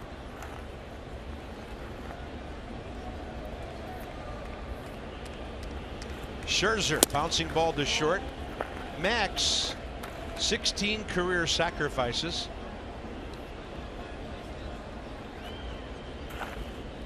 Now you charge too hard, he'll pull back and hit it by you. Max laid bunts down perfectly 6 times last year.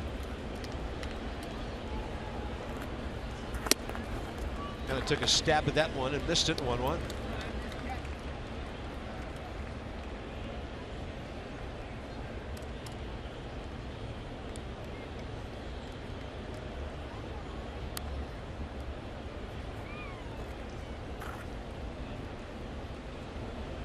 Getting that leadoff man aboard in front of the pitcher can help start that chip away at the deficit process the Nats won here in the middle innings. A throw over. It was a low throw. Espinoza back in.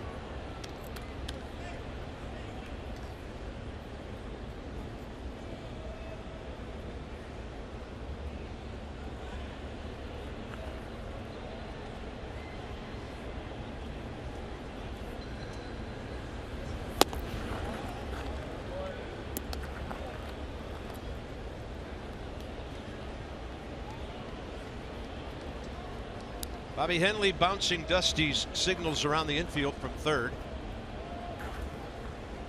Very fast runner on first base. Bunt does not have to be perfect.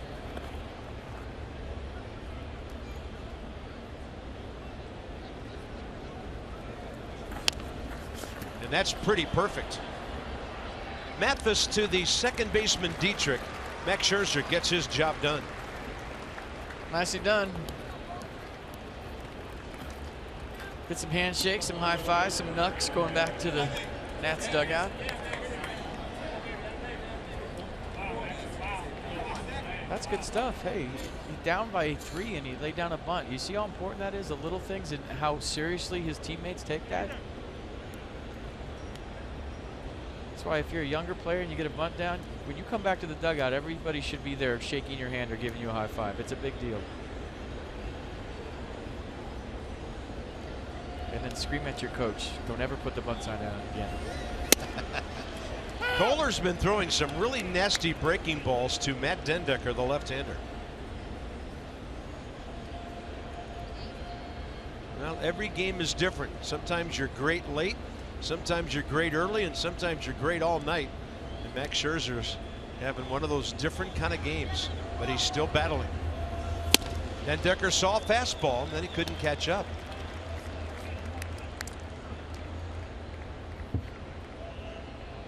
Just get the feeling they need that one hit to start building an inning. Individual base runners in each of the last 4 frames. They're pushing, they're grinding, they're trying to jump back in this.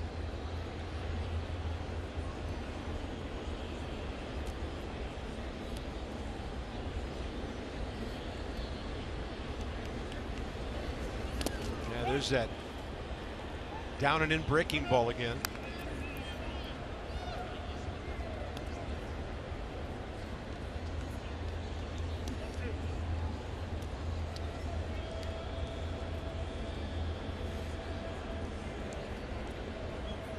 Daniel Murphy, the only guy prior to Espinosa here to make it to scoring position in the 4th inning.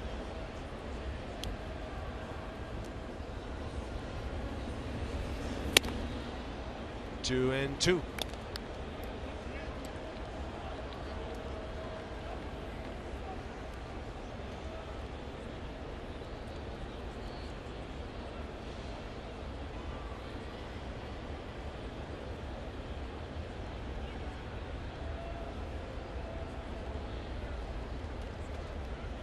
Big gap left center. There's that rolling breaking ball again, and Dendecker able to stay with it. Good foul ball, might get a better one.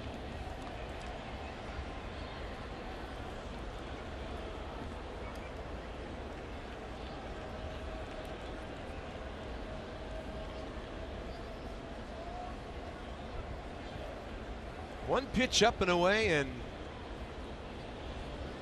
3 others in the strike zone.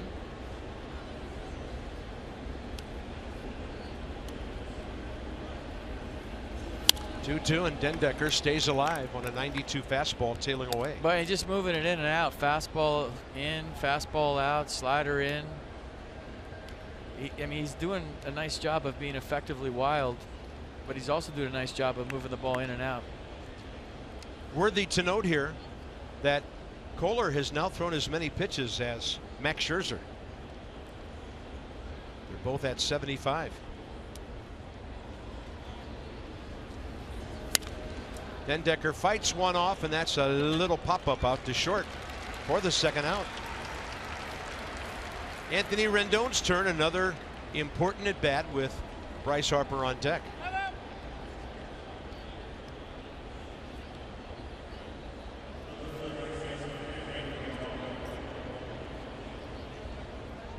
Maybe changing up the signs, the sequence. Danny Espinosa has been on base, 2nd base for a long time. Middle infielders usually real good at figuring out what sequence you're using.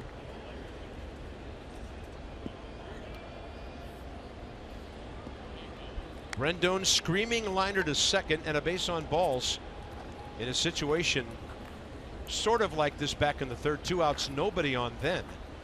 Right now 2 outs, Espinosa 2nd base. Anthony 1 RBI so far. And he hits that ball off the end of the bat. Justin Bohr is under it into foul ground. Bats are quiet. Tom Kohler pretty solid through 5, and it's a 4-1 game still.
Montgomery Cox delivering life's most important connections, 4-1 as we go to the bottom of the 5th inning.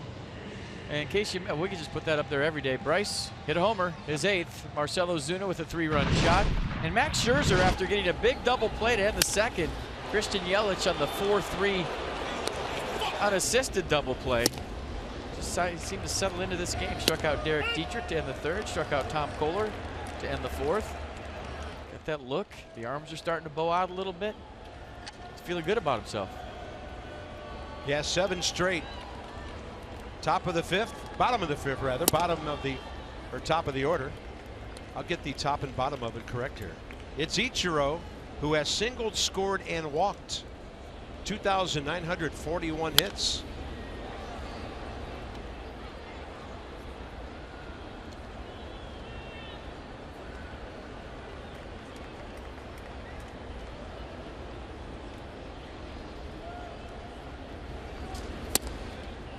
That's a straight change by Max. It floated away. 2-1.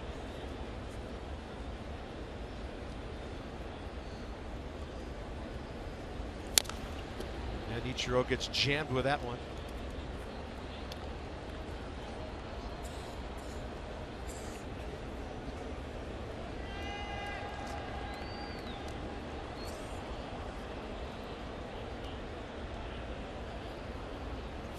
Off speed. And right into the fish dugout. Miami still 1-7 at home. They're leaving on a road trip while the Nats fly out tonight to go home. They're going to San Francisco, LA, and Milwaukee. Don Mattingly, a homecoming of sorts at Dodger Stadium. 2-2.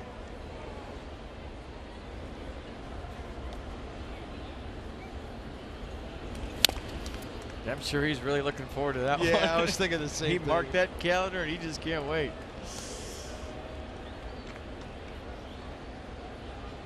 Man, he did a great job. He's a great big league manager.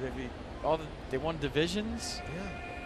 Yeah. Just wasn't good enough. There was a lot of drama that he weaved through on a daily basis. Yeah.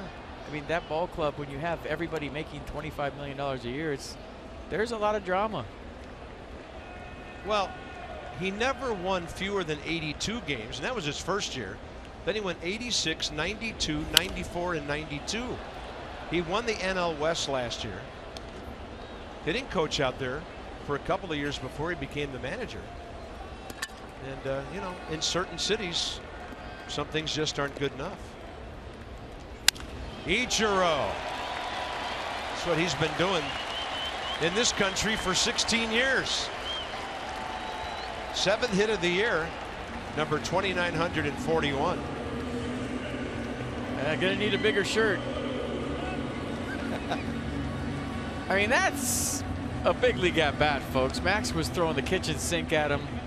Nasty pitch after nasty pitch. He fouls him off to get to this pitch and just slaps it into left. And now get the Sharpie out. 58 to 3,000. All right. A little harder to do it upside down. Yeah, I was just thinking that. I mean, you know, don't be afraid to let the other guy draw on you. They should have something here at Marlins Park that's counting it down. Something on the scoreboard somewhere to celebrate it. I think it'd be great. But they got their own going. All right. I was talking to Brad Logan. Brad Logan works for NHK TV in Japan. He's fluent in English and Japanese, and he's kind of a liaison here for Ichiro. He told me that when that thing gets within about 30 or 20 hits, it's going to get crazy around here with the Japanese media. Off speed inside 1-1. Well, get crazy with the American media too. You think? There's even talk of the Marlins, if Ichiro would be back with them next year, that they might become one of those teams that would open the season in Japan and take Ichiro with them and fill the Tokyo Dome for a couple of days. 1 ball, 1 strike. This year? No, next year. If he would come back. And if he didn't have 3,000 quite by the end of the season and they started over there, oh my goodness. Well, if I'm Jeffrey Lurie, I'm making sure that he does not play on the road trip when he gets close. Yeah. And that he does it in this ballpark and they fill it up. And I hope they fill it up because it's history. They should.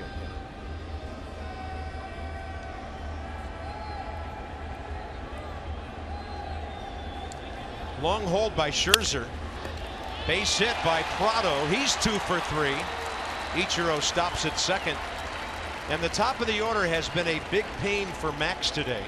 Suzuki on base 3 times, Prado twice, Yelich a double, Ozuna a home run. And Martin Prado, we talk about Bryce Harper with ownage on Tom Kohler. Martin Prado absolutely loves hitting off Max Scherzer. Yeah, that's 11 for 23 career now. A batting mark of .478. Here's Yelich. Opposite field double, first inning. The double play ball that we showed you that ended the second. That's scorched.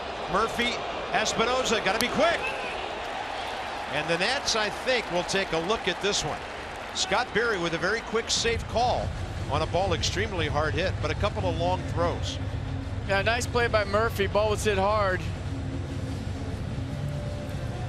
Maybe a little higher feed to Espinosa if you want to be nitpicky, and he turns it.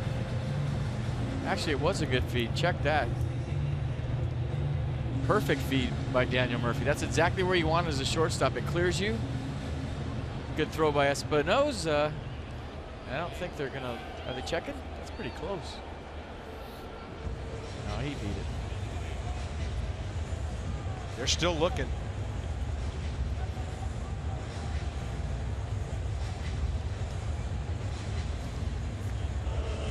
And now, no dice on that one. 4-6 fielder's choice. I mean, that's a really hard hit ball, and Yelich still beat it out. Long strider. Yeah. So 1 out. Ozuna, the big blow of the day. 3 of the 4 Marlins runs on a towering homer over the Nats bullpen into the seats first inning.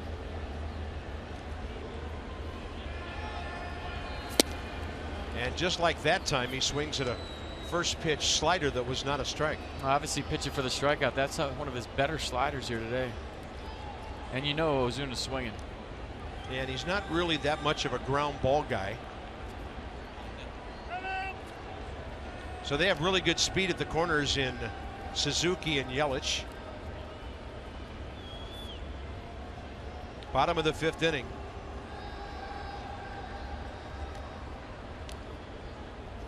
And you know what the Marlins announcers are saying right now? A chance to bust this thing open.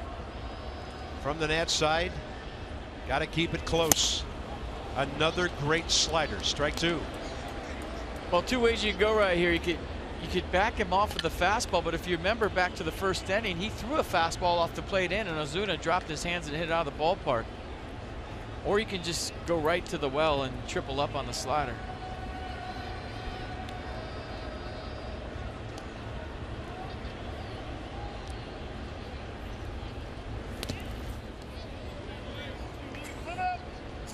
Good block by Wilson Ramos with a runner at third.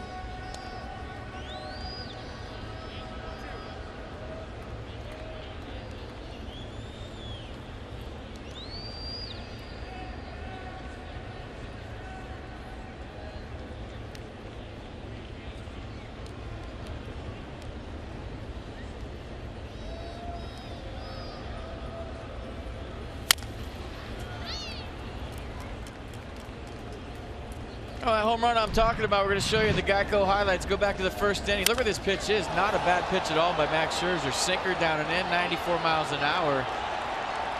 And Marcell Ozuna almost hit it 400 feet, pulling his hands in nice, kept it fair. A lot of guys fouled that pitch off. He got inside of it and hit it out of here. Yeah, his second of the year. RBI total went from 4 to 7. Second on the team. Actually, third on the team behind Echeverria and Giancarlo.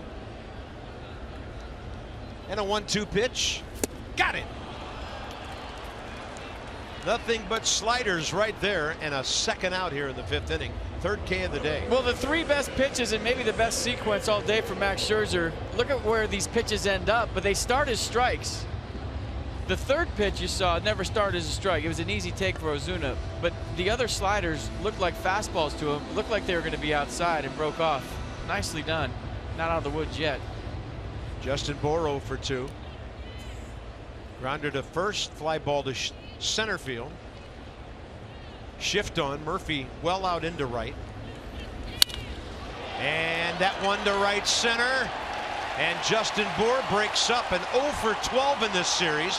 1 run home, They will hold the runner as Danny Espinosa guns it. So Yelich made it to third, and Lenny Harris put on the stop sign. But it's 5-1.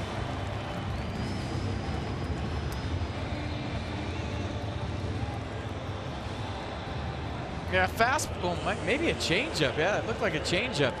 Justin Bour stayed back nice. Let the hands do the work. Michael Taylor did a nice job of cutting that ball off and keeping Yelich at third base. But a big 2-out knock by Justin Bour.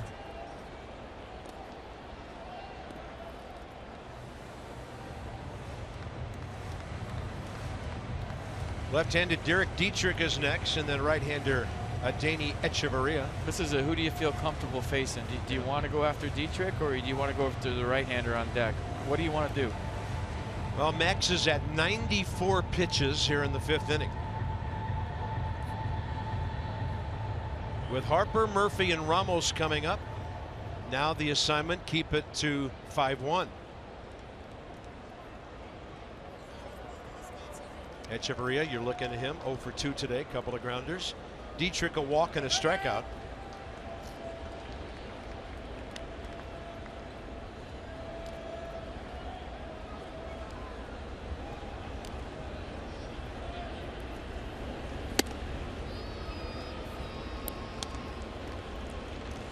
Matt Belisle working.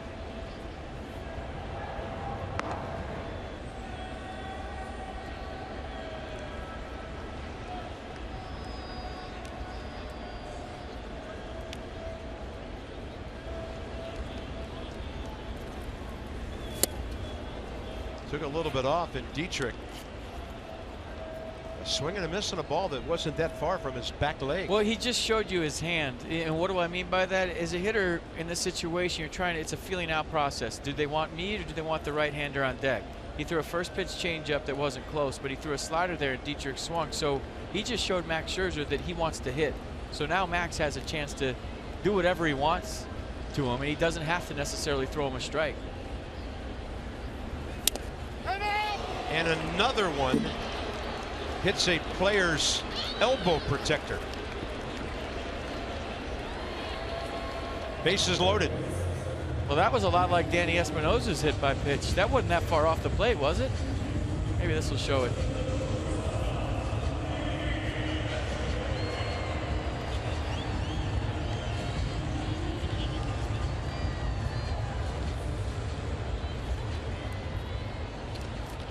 Well, if he took it on purpose, he sure acted like he didn't like it.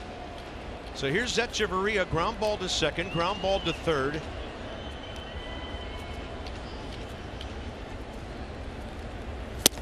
Front door slider for a strike. Well, Echeverria, pardon me, career 2 for 11 against Max. pitch number 99 coming, and this is whatever you got left. Yep.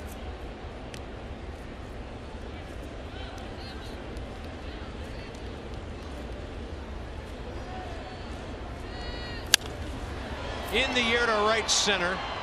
Harper or Taylor? Michael's got it. Max Scherzer gives up 1. He bends, but he doesn't break. It's a 4-run game. Our Honda do-up for the top of the 6th inning is the reigning MVP, of course, and co-National League Player of the Week. Bryce, a home run today in the series, 2 homers, 7 RBIs, and an 8-game RBI streak.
Nats down 4 as we go to the 6th inning here in Miami. Bryce Harper off to a tremendous first couple weeks of the season.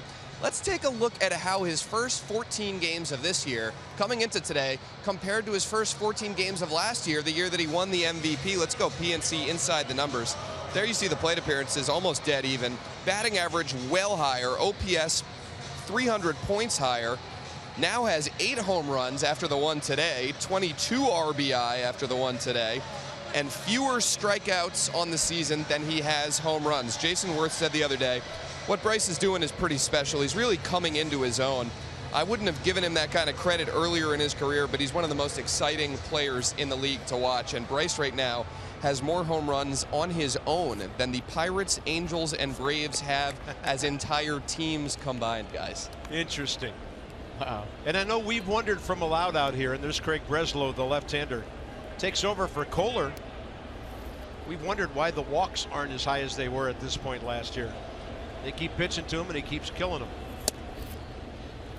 Breslow, first appearance of the series last night in the 9th inning. He did not face Bryce Harper. How long is that going to happen, though? I know. It's a matter of time, right? I don't know.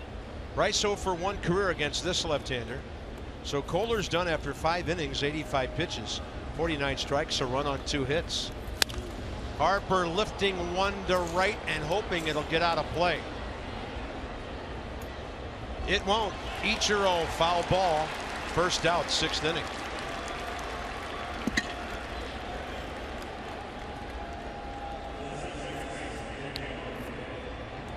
Is there some wind up there that we don't know about? Because I thought that ball was heading for the stands, and it almost came back fair. As did I. I thought that was in the seats. Only 2 hits today. Harper's 2-out homer first inning. Ramos infield single in the second. I don't know, a little surprised that Kohler comes out after 85 pitches. There's Murphy with an inside-out swing, and it's foul, left field side.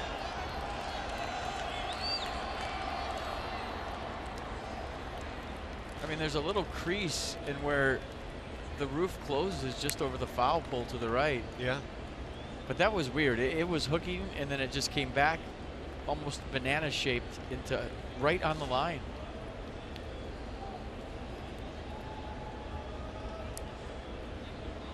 Yeah, a little sunlight peeking through from outside there.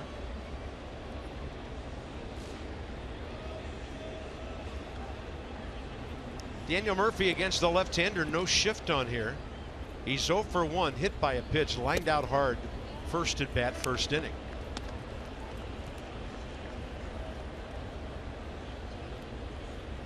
Three for 3 career against Breslow. Last night, he dropped that single over on the left field side.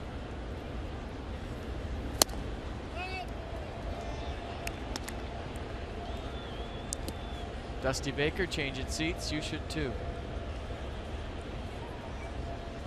Trying to find something that works. He's all the way on the other end of the dugout.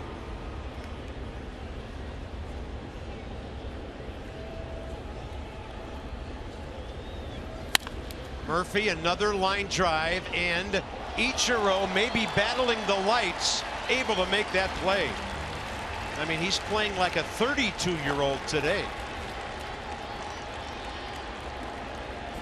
I mean, that's how you have to get Daniel Murphy out right now if you're playing against the Nats. They're line drives, they're hard. And that's the second one he hit to Ichiro. Nice play.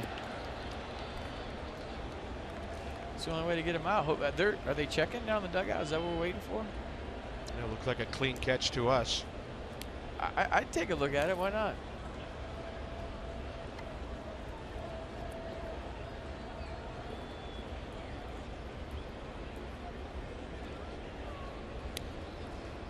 Two outs, Ramos stepping in, no challenge.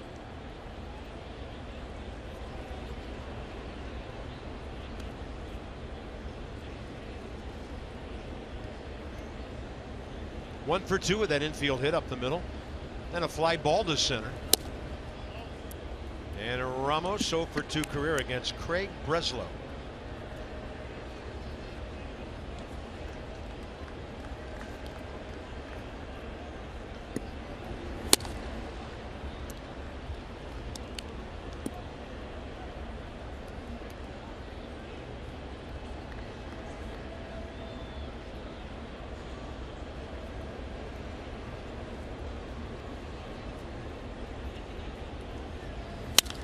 Ramos out to right for Ichiro. The only fielder they needed in the top of the 6th inning. So the Nats are still down by 4.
Marlins Park in Miami. A rough outing for Max Scherzer today. He's done after 5.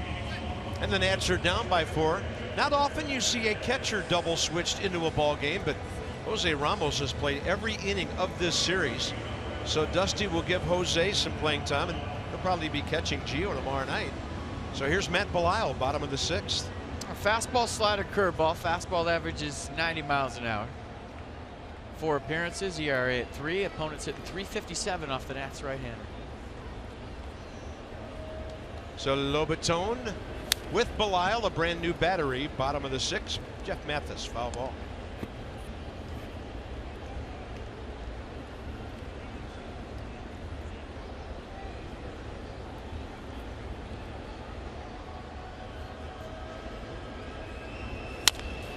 And a chopper. Matt over to his right to get it. And he throws out Jeff Mathis.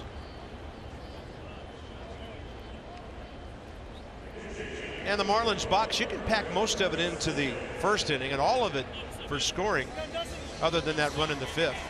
Into the first 2 innings. Ozuna, the big blow.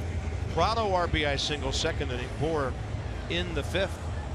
So it looks like Don Mattingly wants to go bunch of relievers for 1 inning the rest of the day, because he's going to pinch hit here for Breslow with Chris Johnson. Ground ball right side. Murphy. 2 quick outs.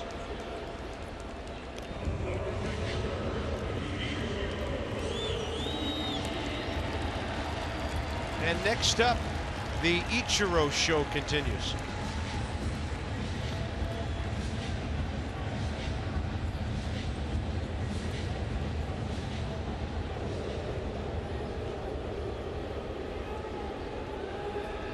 Two hits, a walk, 2 runs in the series. 3 for 8.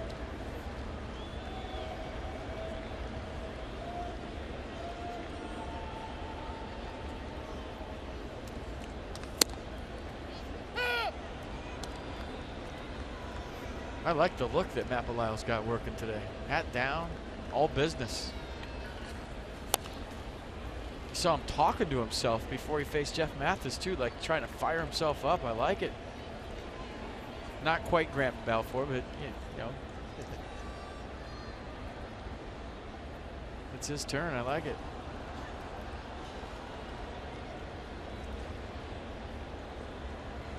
Second appearance of this series. He pops up Ichiro, and Rendon has room. Nice. 1, 2, 3, 6th inning. Welcome, Matt. I like it when they get out of the inning before we can give you their numbers. Robinson to lead off.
This copyrighted telecast is presented by authority of the Washington Nationals and may not be reproduced or retransmitted in any form.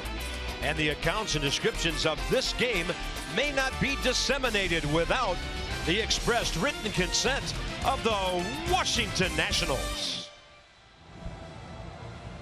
Clint Robinson, top of the 7th for the Nats.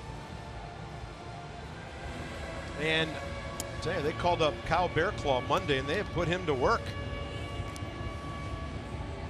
He appeared in the 9th inning on Monday night.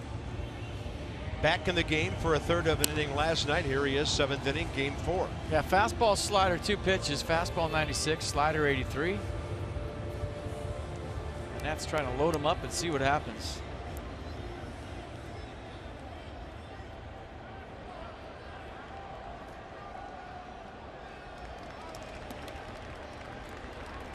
Robinson, Taylor, Espinoza, top 7.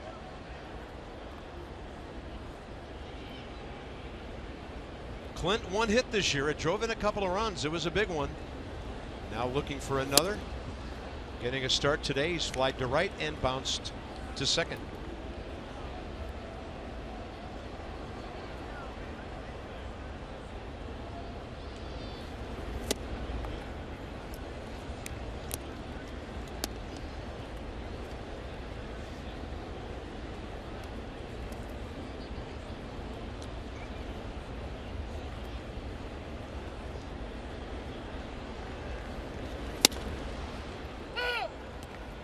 Trying to get that line moving.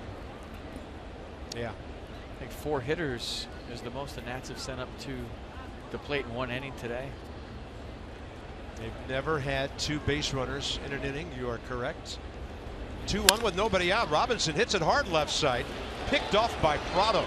Playing way off the line. Positioned perfectly.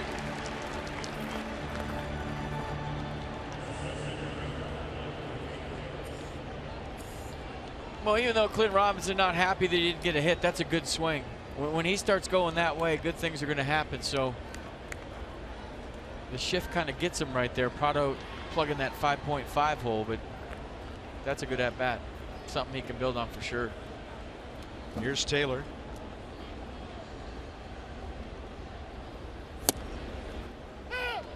Well, Vic Lentz likes the low strike. Now we know that much about the rookie umpire.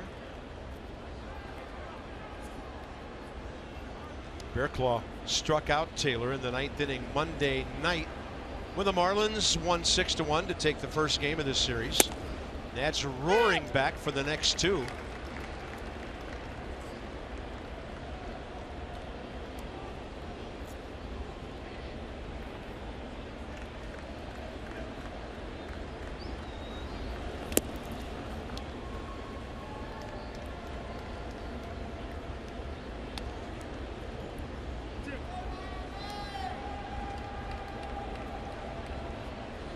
Espinosa on deck. Jose Lobaton in the number 9 spot if it gets there. He's going to punch him out on a breaking ball that was near the inside edge. So Bearclaw got both sides of the plate. Nissan will check it. Didn't get off a swing. Paint fastball, then he took a fastball with a lot of plate, then a slider that kind of backed up.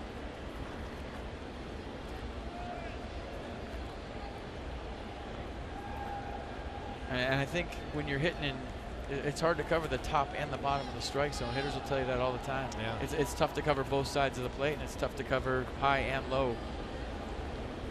Espinosa 0 for 1, hit by a pitch. That's inside.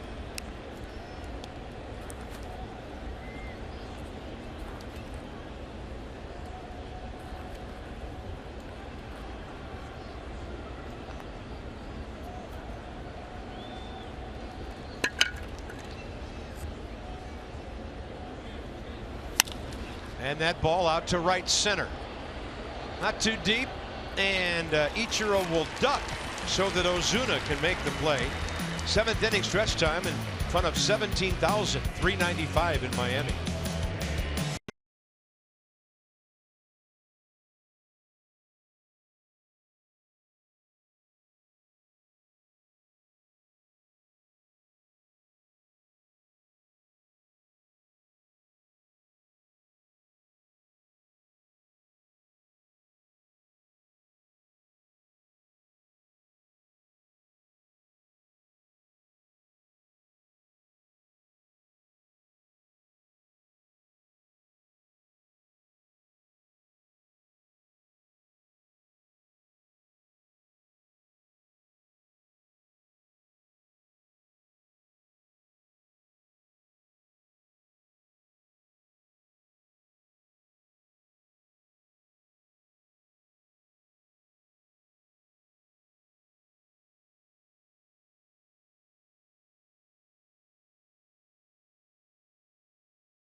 Nationals baseball on Masson, brought to you by your local Kia dealers. Visit dckiadealers.com to learn more. And by T-Mobile. Get Major League coverage. T-Mobile has doubled its 4G LTE in the last year. Trailing the Masson yacht on the Intracoastal Waterway here. Chip Winfield, our producer, has the radar working. We're looking for Dolphins or Marlins. Maybe some manatees. No, they're up in Brevard County. They play there all summer. Oh, that's right. At our ballpark up in Vieira. Here we go, bottom 7. Matt Belisle, 8 pitches, 8 strikes. Martin Prado against him.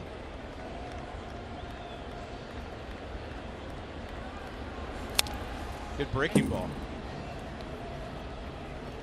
Come see the Nats Stars at tomorrow, just 30 minutes away from Nats Park. The P-Nats are back in town April 26th through May 1st. Call the number on your screen or go to PotomacNationals.com.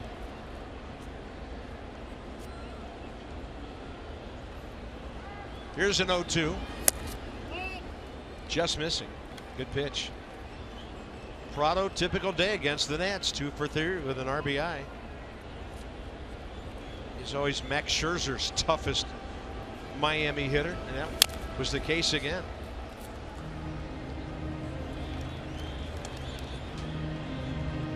Yeah, always guys that see guys for whatever reason, and then you have a little success and just kind of snowballs. You go into the game relaxed, confident. Danny Espinosa.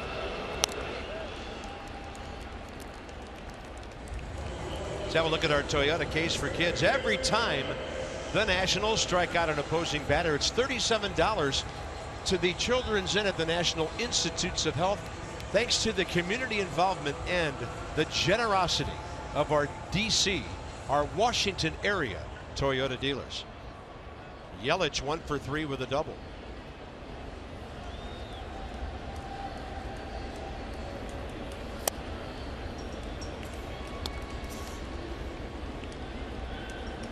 I like the look. I mean, if that doesn't look like an old school baseball player standing on the mound, I don't know what does. 35 years of age, 6'3", 230, Matt Belisle from McCallum High School in Austin, Texas, originally drafted by the Braves. In the big league since '03 with Cincinnati and the Rockies. St. Louis last year.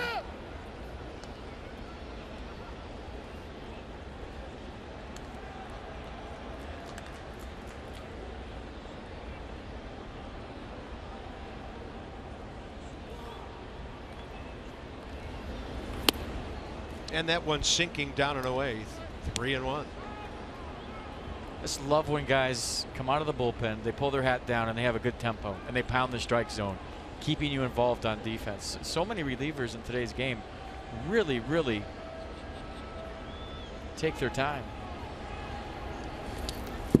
And I think it's kind of a mental thing. They come in, everything's going fast, they're trying to slow the game down. I get it, but it's nice to see a guy like Matt Belisle come in and just go.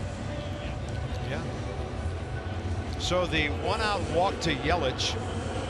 The Nats have now walked him 3 times in the series. And then here's Marcell Ozuna.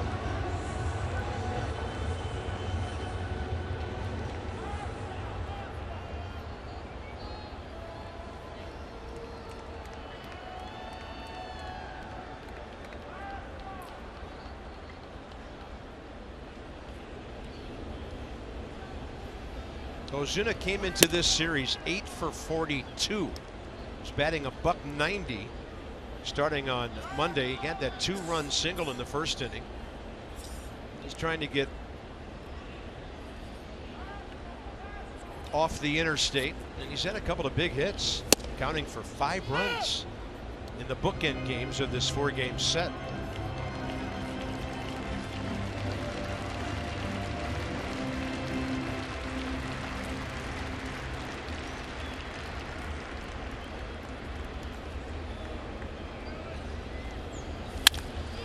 Right side, could be 2.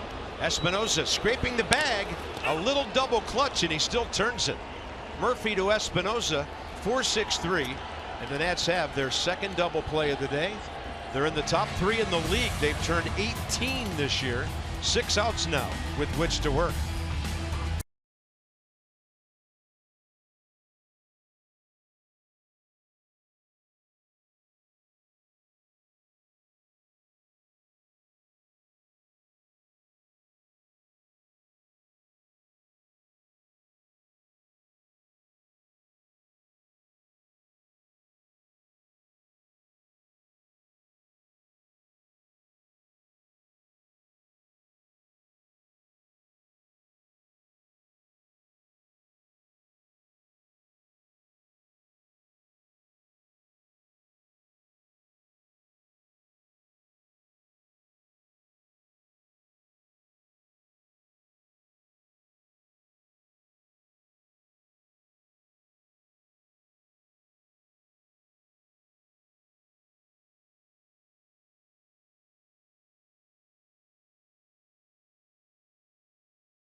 TV Premium, the #1 live streaming sports service, delivers everything you have come to expect. Watch every out-of-market game live in HD on over 400 supported devices. Includes a free subscription to At-Bat Premium. Blackout and other restrictions apply. Visit MLB.tv for details.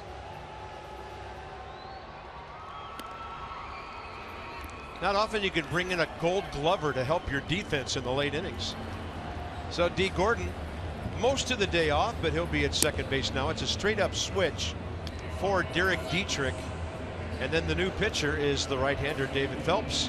And our call to the bullpen brought to you by the UPS Store. Together, there's nothing we can't solve. Visit the UPSstore.com for locations.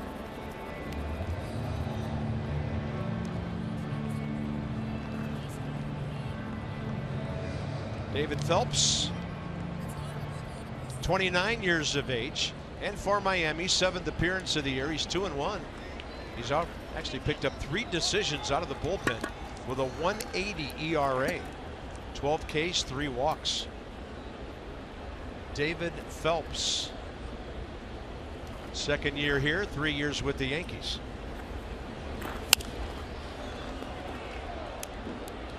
Jose Lobaton gets an AB here. Jose 1 for 6 the entire season. 1 strikeout, 1 walk. We could see him back in there catching Gio tomorrow. I can see a lot of fastballs from Phelps. Cut fastballs.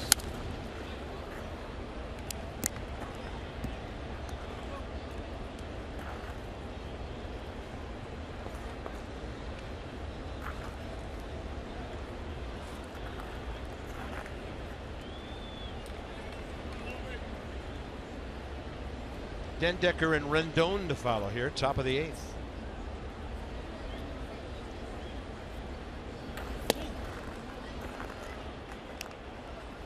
I'll tell you what, I mean, the one difference I've known with the seen for the Marlins these last 4 games is Juan Nieves, their pitching coach, has got these guys throwing in. Yeah. They're not afraid to go in, and I don't know that that's been the case here in the past. And it's in off the plate, and if you hit them, you hit them kind of a mentality. And I think the Pirates come to mind of a team that teaches that philosophy throughout their whole minor league system, and they execute that well at the big league level. But I mean, going back to game 1 with Jose Fernandez, he drilled Jason Worth. But besides hitting guys, you know, whether it's a starter or reliever, the Marlins staff is pitching in to win.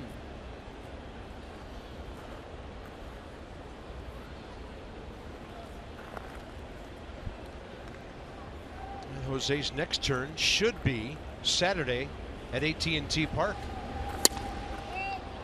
That was close. It's been a strike a couple of times today. And it's 3-2 to Jose Lobaton.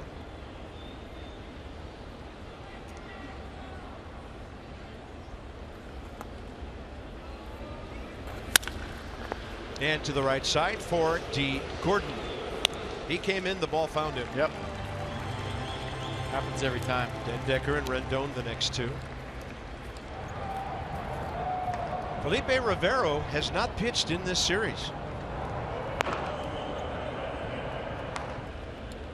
He'll get the 8th with Boer, Gordon, and Echeverria. So a good test for him. A couple of left-handed batters. Get him sharpened up for the homestand.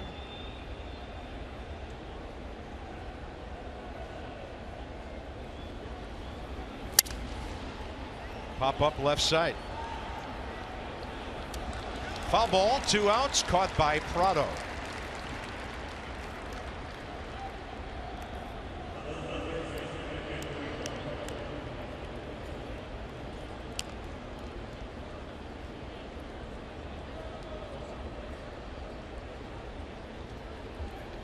Anthony Rendon 2 for 13 in the series. On base 6 times. He has walked 4, including once today.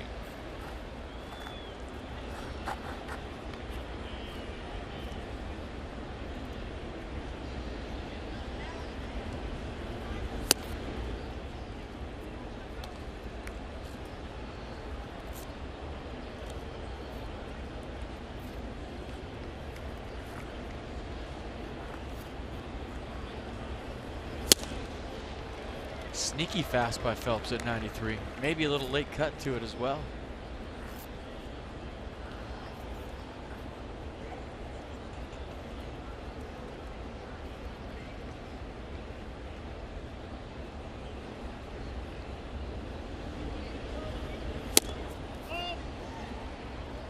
Is there a way to make an app? We talked about this last year that gives you an alert when Bryce is up. I mean, we could be rich, right? Just walking around, downtown DC, and all of a sudden you get a notification, and then you just hit it, and you see his at bat. That's the way it's gone lately, right? Must see TV. I don't think you should get that app because you're supposed to be in the booth at those times. Well, I want to invent it to make money from it. Okay. He's got it. If you're looking over here for techno advice. Yeah. Oh yeah, he's just got an iPhone.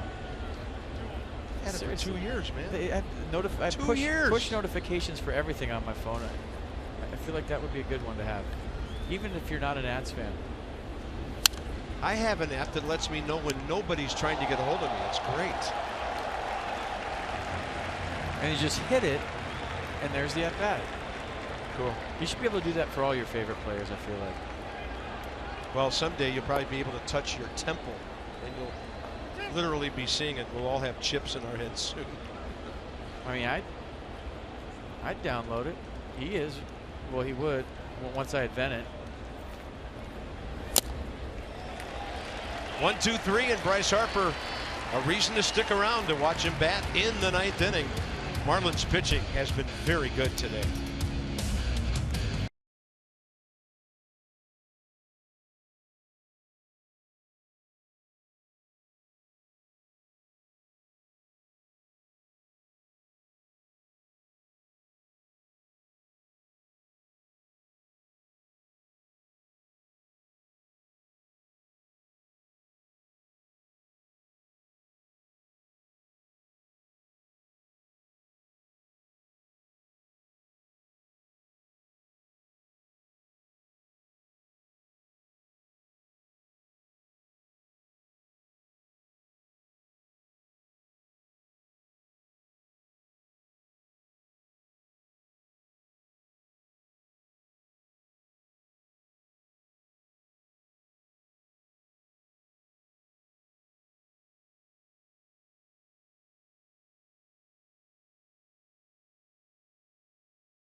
We head bottom 8 at Marlins Park. Dusty Baker knows Marlins' new hitting coach Barry Bonds well from their time together out in San Francisco. Barry was some years away from the game, now back in a major league dugout.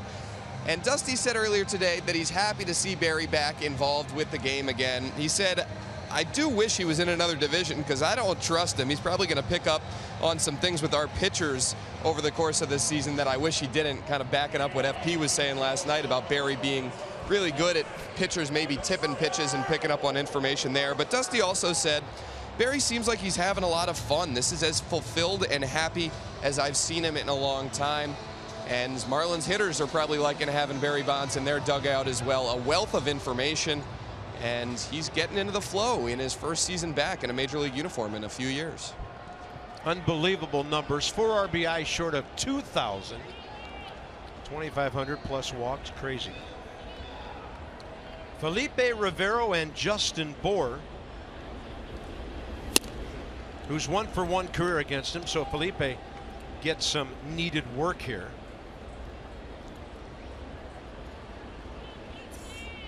And I think the Marlins will do the same in the top of the 9th for their closer, AJ Ramos, who has not appeared in this series because of a lopsided win Monday night. Then the Nats dominated the next two, and borderline one-sided today. Just love watching this arm. Electric. 0-2 to Bour.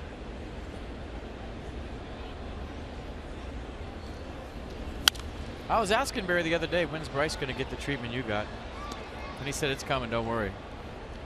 And I said, you remember in 2004 when you walked a lot? He said, yeah, 232 walks. He knew the number right off the top of his head. And then he looked to assistant hitting coach Frank Menachino and said, you didn't even walk 232 times your whole career.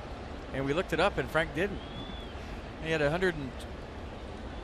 think 120 intentional walks that year. 120. Perfect fastball. D. Gordon is next. I mean, look where he can make mistakes in the middle of the zone because he throws 97, 96, and then he paints right there. That's just to hang with him. Great pitch. But I'm still curious to see what kind of coach he turns out to be. The knowledge is there. The smartest baseball player I've ever been around, bar none.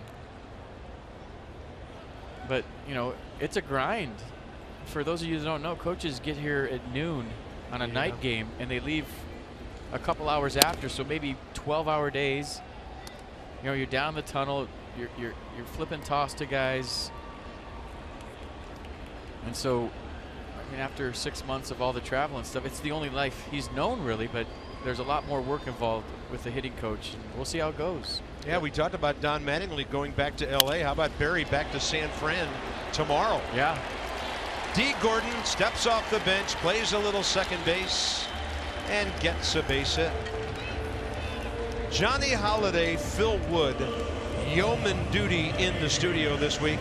And our Nats Extra postgame show, presented by WB Mason, follows when this one's over.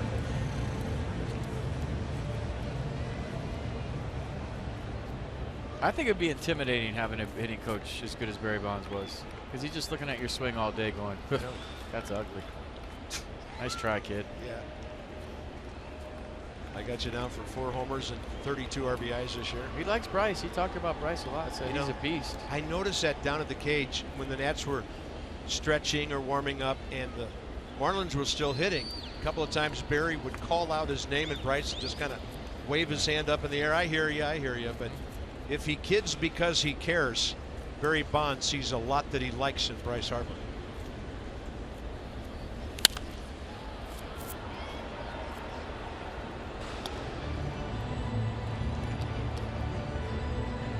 And he's riding his bike like 40 miles a day. He thinks he's Lance Armstrong now.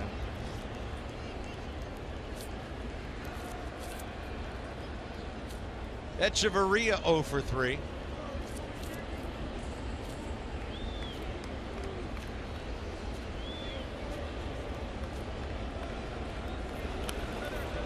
You know, I always like to step off from a left-hander.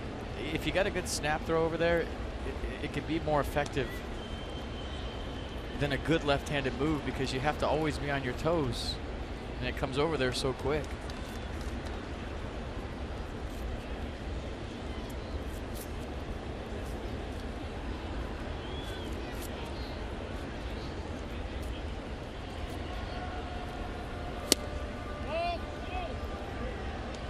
Counts even 1-1 here in the bottom of the 8th.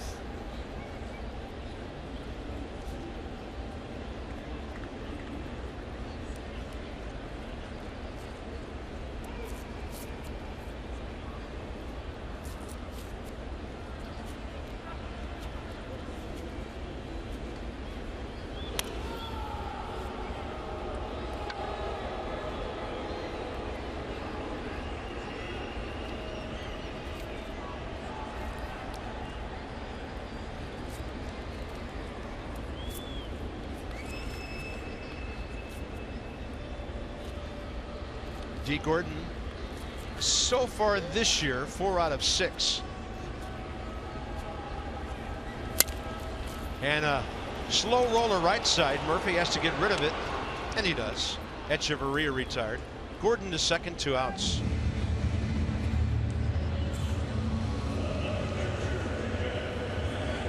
I like the changeup that Felipe's been featuring this year. You know, last year he was just fastball slider, but now he's a 3-pitch guy, and the changeup's been nice.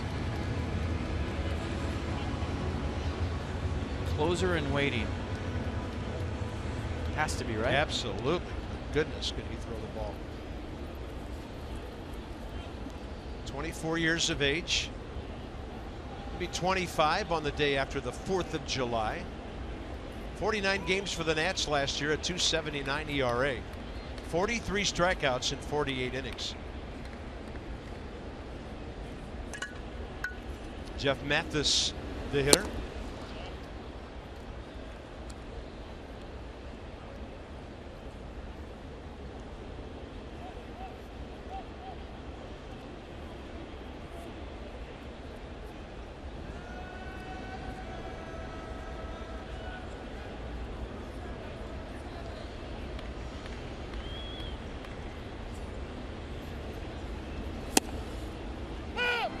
Counts even 1-1. If the inning continues, Miguel Rojas.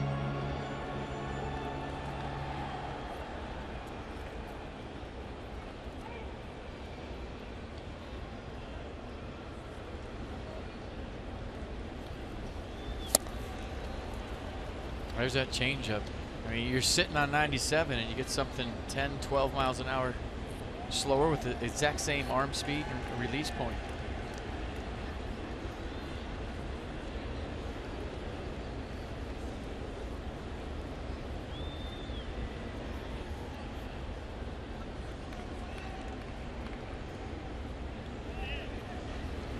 And a 1-2 right at the knees, a bullet.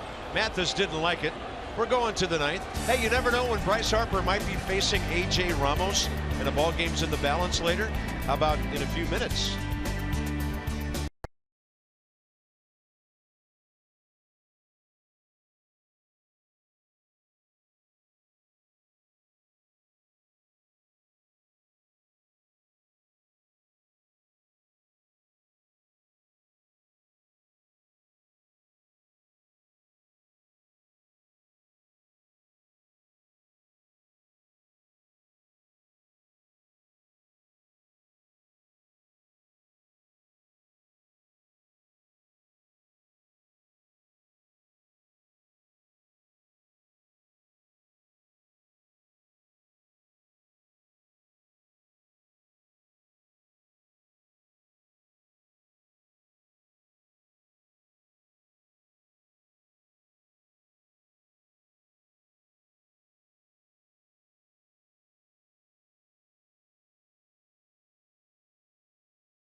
The Nets will be back home tomorrow night. Nationals Park, where they are 5-1 on the year. Gio gets the call. Interleague play, the Nats step out of the division for the first time to play the Minnesota Twins. No record, but an 0.69 ERA. 1 run, 13 innings for Gio. 0-2 Kyle Gibson for the Twins. Nats Extra from the ballpark. 6:30 tomorrow night. FP and I from way upstairs at 7. Yeah, party at Nats Park tomorrow night. Friday night crowd's usually the most rowdy. And hopefully it's rocking. The boys can't wait to get home. Miguel Rojas will stay in.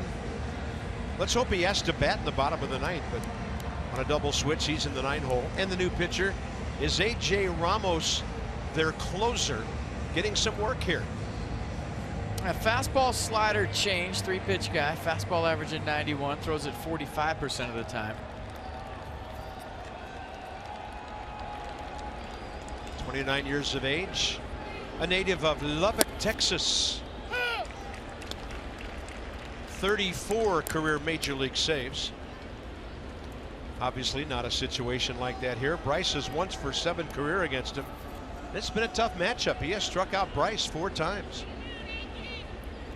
So file these 2 guys away for a ball game later in the season. Drops in the breaking ball, a beauty, 0-2.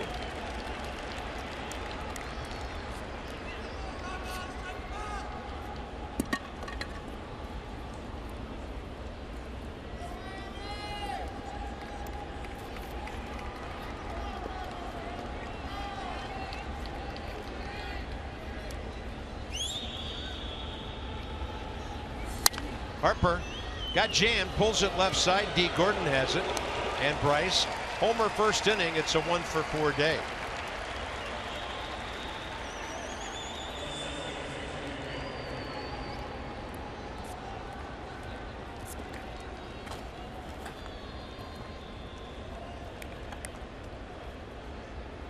Daniel Murphy 0 for 2, hit the ball hard twice. He's looking to check in.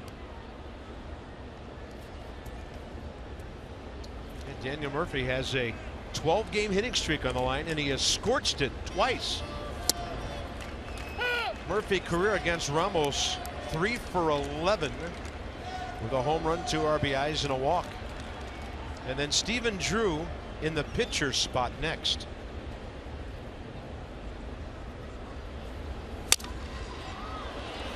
And that'll do it for the hitting streak. 2 outs.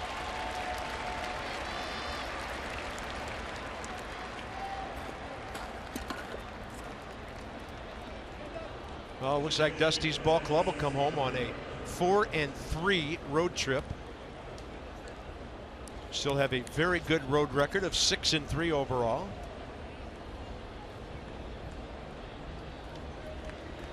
And now Stephen Drew. 3 hits, 11 at bats, a home run.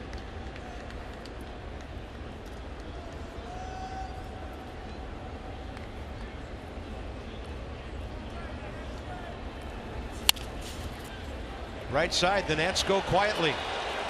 Marlins salvage the split in 2 hours and 39 minutes as they, actually 2 hours 38 minutes, they came up big early with the Ozuna 3-run homer. Rough day for Max Scherzer, and the Nats will come home 11-4.